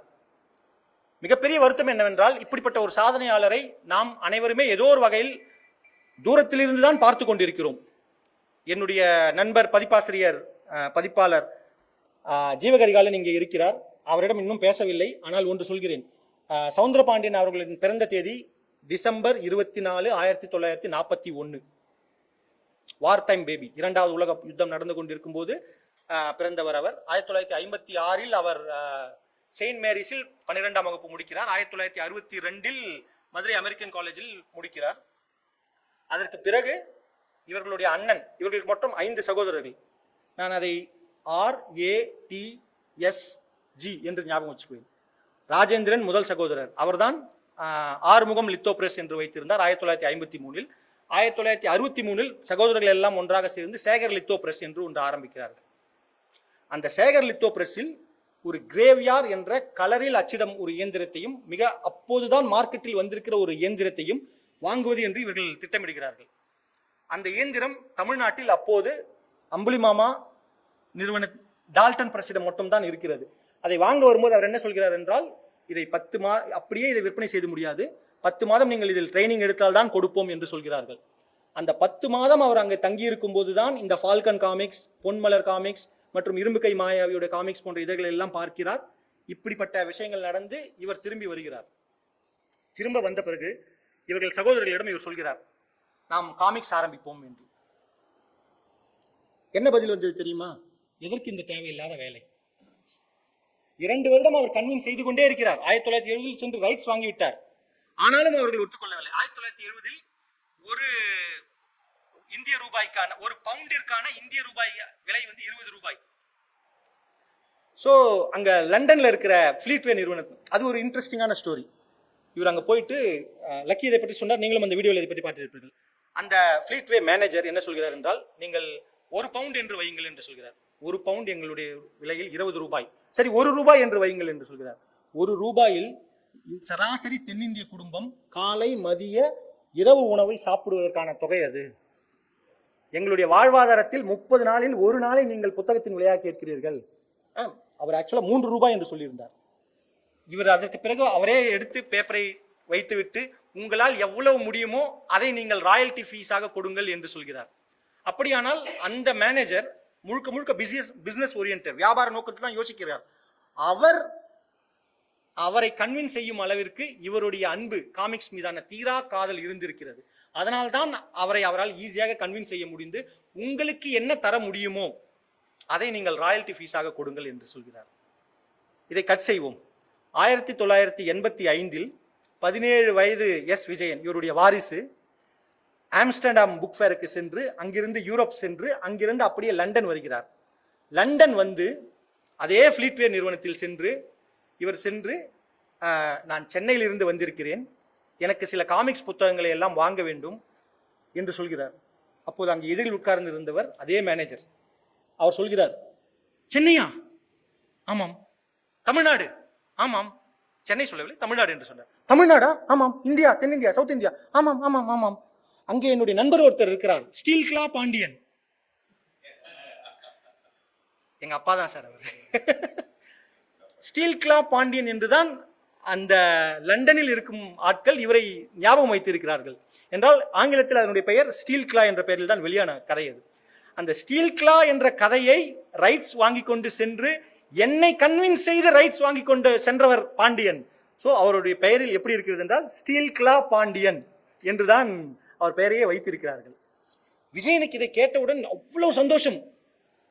15 வருடங்களுக்கு முன்பு வந்து ஒரே ஒரு முறை அரை மணி நேரம் சந்தித்து விட்டு சென்ற ஒரு மனிதரை, ஒரு அயல்நாட்டு மனிதரை, இவ்வளவு ஆண்டுகள் கழித்தும் அவ்வளவு அன்போடு பேசுகிறார் என்றால் என்னுடைய அப்பா எப்படி அவரிடம் நடந்து கொண்டிருப்பார். விஜயன் அவருடைய வாழ்க்கையில் கற்றுக்கொண்ட மிக முக்கியமான பாடம் அதுதான். மனிதர்களிடம் எப்படி பழகுவது, அவர்களிடம் எப்படி ஹேண்டில் செய்வது, எப்படி நாம் வியாபார நுணுக்கத்துடை மறந்துவிட்டு நட்பு அடிப்படையில் பேச ஆரம்பிப்பது என்ற ஒரு விஷயம். இன்றைக்கும் விஜயன் அதை மிக தெளிவாக, மிகவும் சிரத்தையோடு அதை ஃபாலோ செய்து வருகிறார். அதனால்தான் விஜயன் 1984 2025 வரைக்கும் அவரால் இந்த துறையில், டைம்ஸ் ஆஃப் இந்தியா, தினத்தந்தி போன்ற நிறுவனங்கள் எல்லாம் கைவிட்டு விட்டு சென்ற இந்த துறையில் இன்னமும் அவரால் கொடிகட்டி பறக்கிறது என்று சொல்லவில்லை என்றாலும் பறந்து கொண்டுதான் இருக்கிறார். அந்த இடத்தில் அவர் இருப்பது காரணம் ஸ்டீல் கிளா பாண்டியன் அவர்களிடமிருந்து அவர் கற்றுக்கொண்ட அந்த மனித தன்மை. ஸ்டீல் கிளா பாண்டியன் இன்னும் என்னவென்னெல்லாம் செய்திருப்பார் யோசித்து பாருங்கள். இந்த ஆண்டு டிசம்பர் 25 யாவரும் பதிப்பகம் மூலமாக மேஸ்ட்ரோ சீரீஸ் என்று ஒரு புது புத்தக வரிசையை நாங்கள் ஆரம்பிக்கிறோம். அதில் முதல் புத்தகமாக சவுந்தரபாண்டியன் அவர்களின் வாழ்வும் சாதனையும் என்ற புத்தகம் முதல் புத்தகமாக வெளியிடப்படும். நீங்கள் பார்த்தே இராத புகைப்படங்களுடன், இவர் வெளியிட்ட அனைத்து புத்தகங்களின் அட்டைப்படங்களுடன், மிகவும் அட்டகாசமான முறையில் ஏராளமான நண்பர்களின் அனுபவங்களோடு அந்த புத்தகம் வெளியாகும் என்பதை இங்கு தெரிவித்துக் கொள்ள கடமைப்பட்டிருக்கிறேன். முத்து காமிக்ஸ் உங்களுக்கு என்ன செய்தது என்று யாராவது கேட்டால், இது ஒரு படி அதிகமாக கூட இருக்கலாம், மிகைப்படுத்தி சொல்கிறேன் என்று கூட இருக்கலாம். என்னுடைய வாழ்க்கையில் என்னுடைய அப்பாவும் என்னுடைய அண்ணாவும் தான் என்னுடைய ஹீரோக்கள். ஆனால் அதற்கு பிறகு எனக்கு என்ற குடும்பத்தை தவிர்த்து எனக்கு என்ற ஆதர்சங்கள் இருக்கிறார்கள் என்றால் 4 பேர்கள். முல்லை தங்கராசன், வாண்டுமாமா, செல்லம் அண்ட் சவுந்தரபாண்டியன். இதில் நீங்கள் முக்கியமாக கவனித்து பார்க்க வேண்டிய விஷயம் என்னவென்றால், முல்லை தங்கராஜன் ஒரு மிகப்பெரிய லெஜண்ட், மிகப்பெரிய படைப்பாளி. தமிழில் தேவதை கதைகள், மாயாஜால ஃபேண்டசி கதைகளுக்கென்று ஒரு மார்க்கெட்டை உருவாக்கியவர் அவர்தான். 70கள் 80களில் எல்லாம் மந்திர கதைகள் 16 பக்கம் 32 பக்கம் 48 பக்கம் 64 பக்கம் மாயாஜால கதைகள் மந்திரஜால கதைகள் எல்லாம் அவ்வளவு இருக்கும். ஹாரி பாட்டர் எல்லாம் இவர்களிடம் கால் தூசுக்கு சமம் என்று நாம் சொல்லும் அளவிற்கு அந்த கதைகளில் அவ்வளவு அடர்த்தி இருக்கும். அப்படிப்பட்ட ஒரு கதை வரிசையை காமிக்ஸ் கதைகளை உருவாக்கிய லெஜண்ட் அவர் இந்த லிஸ்டில் இருப்பது நியாயம். வாண்டு மாமா, சுஜாதா, எழுத்தாளர் சுஜாதா அவருக்கான தளத்தை இளையவர்களுக்கு என்று அவர் தேர்ந்தெடுத்து அவர் அடல்ட்டுகளுக்கான கதைகளாகவே எழுதினார். அதுதான் அவருடைய மீடியம். வாண்டு மாமா அவருடைய பிளாட்ஃபார்ம், அவருடைய தளமாக இளையவர்களை தேர்ந்தெடுத்து அவர்களுக்காக மட்டுமே எழுதினார். என்னை பொறுத்தவரையில் சுஜாதா ரசிகர்கள் வாசகர்கள் மன்னிக்கவும், என்னை பொறுத்தவரையில் வாண்டு மாமா is as good as Sujatha. என்னவென்றால் அவருடைய பிளாட்ஃபார்மும் அவருடைய டார்கெட் ஆடியன்ஸும் தான் மாறி இருக்கிறது. ஆனால் வாண்டு மாமா இந்த லிஸ்டில் வருவது ஆச்சரியமே இல்லை. செல்லம் நான் அறிந்த வரையில் இந்தியாவின் மிகச்சிறந்த ஓவியர். அவரை போல ஒரு ஓவியரை பார்த்ததே இல்லை. ஆனால் ஏன் சவுந்தரபாண்டியன் என்னுடைய ஆதர்சமாக திகழ்கிறார் என்றால், இவர் எனக்கு 4 வயதில் காட்டிய அந்த ஒரு உலகம், அந்த உலகம் எனக்கு இன்றளவும் என்னை இயங்க வைத்துக் கொண்டிருக்கிறது. இன்றளைக்கும் எனக்கு ஒரு கனவு இருக்கிறது, நான் ஒரு காமிக்ஸை வெளியிட வேண்டும், நான் கதைகளை எழுத வேண்டும் என்றால் அது சவுந்தரபாண்டியன் அவர்கள் எனக்கு கொடுத்த கொடை. அப்படிப்பட்ட ஒரு கொடை வள்ளல் ஒரு மிகப்பெரிய வாழ்வை வாழ்ந்து நேற்று முன்தினம் நம்மை விட்டு பிரிந்திருக்கிறார். அவருடைய வாழ்வை நாம் கொண்டாடுவோம். அவரது வாழ்க்கை கொண்டாடப்பட வேண்டிய ஒரு வாழ்க்கை. அப்படிப்பட்ட ஒரு மனிதரை எனக்கு அறிமுகம் செய்து வைத்த முத்து காமிக்ஸிற்கு என்னுடைய நன்றி. வாண்டு மாமா அவர்களுடைய 100ஆண்டு விழா 1925 ஏப்ரல் 21 திருச்சி அரிமளம் என்ற ஊரில் தோன்றிய அந்த மாமனிதர், அவர் காட்டிய உலகம், அவர் படைத்த உலகம், அவருடைய படைப்புலகம் என்பது அளப்பற்கரிய ஒரு விஷயம். என்னுடைய கற்பனை கோட்டைகளை, என்னை போன்ற பல லட்சம் பேரின் கற்பனை கோட்டைகளை உருவாக்கிய அந்த வாண்டு மாமா அவர்களுக்கு ஏதோ ஒரு வகையில் நாம் ட்ரிபியூட் செய்ய வேண்டும் என்று நானும் என்னுடைய நண்பர்கள் அனைவரும் பேசிக் கொண்டிருக்கிறோம். ஆகையால் இந்த ஆண்டு ஏப்ரல் 21 திங்கட்கிழமை வருகிறது. அதனால் அதை ஒரு வாரம் முன்பாக வைத்து தமிழ் வருட பிறப்பு ஏப்ரல் 14 திங்கட்கிழமை என்று வருகிறது. 12, 13, 14 ஏப்ரல் 12, 13, 14 சனி, ஞாயிறு மற்றும் திங்கள் ஆகிய 3 நாட்களுக்கு Vandu Mama children's literature festival, children's lit festival என்று ஒன்றை இங்கே டிஸ்கவரியில் நடத்தலாம் என்று திட்டமிட்டு இருக்கிறோம். அந்த 3 நாட்களில் மிகப்பெரிய டிஸ்கவுண்டில் அனைத்து சிறுவர் இலக்கிய புத்தகங்களும் காமிக்ஸும் விற்பனைக்கு வரும். ஒரு நாளில், அந்த 3 நாட்களில் அநேகமாக ஏப்ரல் 13 அல்லது 14ஆம் தேதிகளில் ஒரு நாள் முழுக்க திரு வாண்டு மாமா அவர்களின் வாழ்வை கொண்டாடும் வகையில் காலை 10 மணி முதல் ஈவினிங் 8 மணி வரை அவரை பற்றிய முழுமையான படைப்புகள், அவருடைய படைப்புகள், அது உருவாக்கிய தாக்கங்கள், அதை ஏன் நாம் கொண்டாட வேண்டும், அவருடைய படைப்புகளை பற்றிய ஒரு டாக்குமெண்ட்ரி ஆகிய அனைத்துமே அன்று விரிவாக அலசப்படும். ஆகையால் உங்கள் கேலண்டரை குறித்து வைத்துக் கொள்ளுங்கள். ஏப்ரல் 12, 13, 14 டிஸ்கவரி புக் பேலஸ் வாண்டு மாமா அவர்களின் 100ஆண்டு விழாவை கொண்டாடும் வகையில் நாம் வாண்டு மாமா சில்ட்ரன்ஸ் லிட் ஃபெஸ்டிவல் ஒன்றை இங்கே டிஸ்கவரியில் ஏப்ரல் 12, 13, 14 தேதியில் நடத்த இருக்கிறோம். உங்கள் அன்பும் ஆதரவும் தேவை.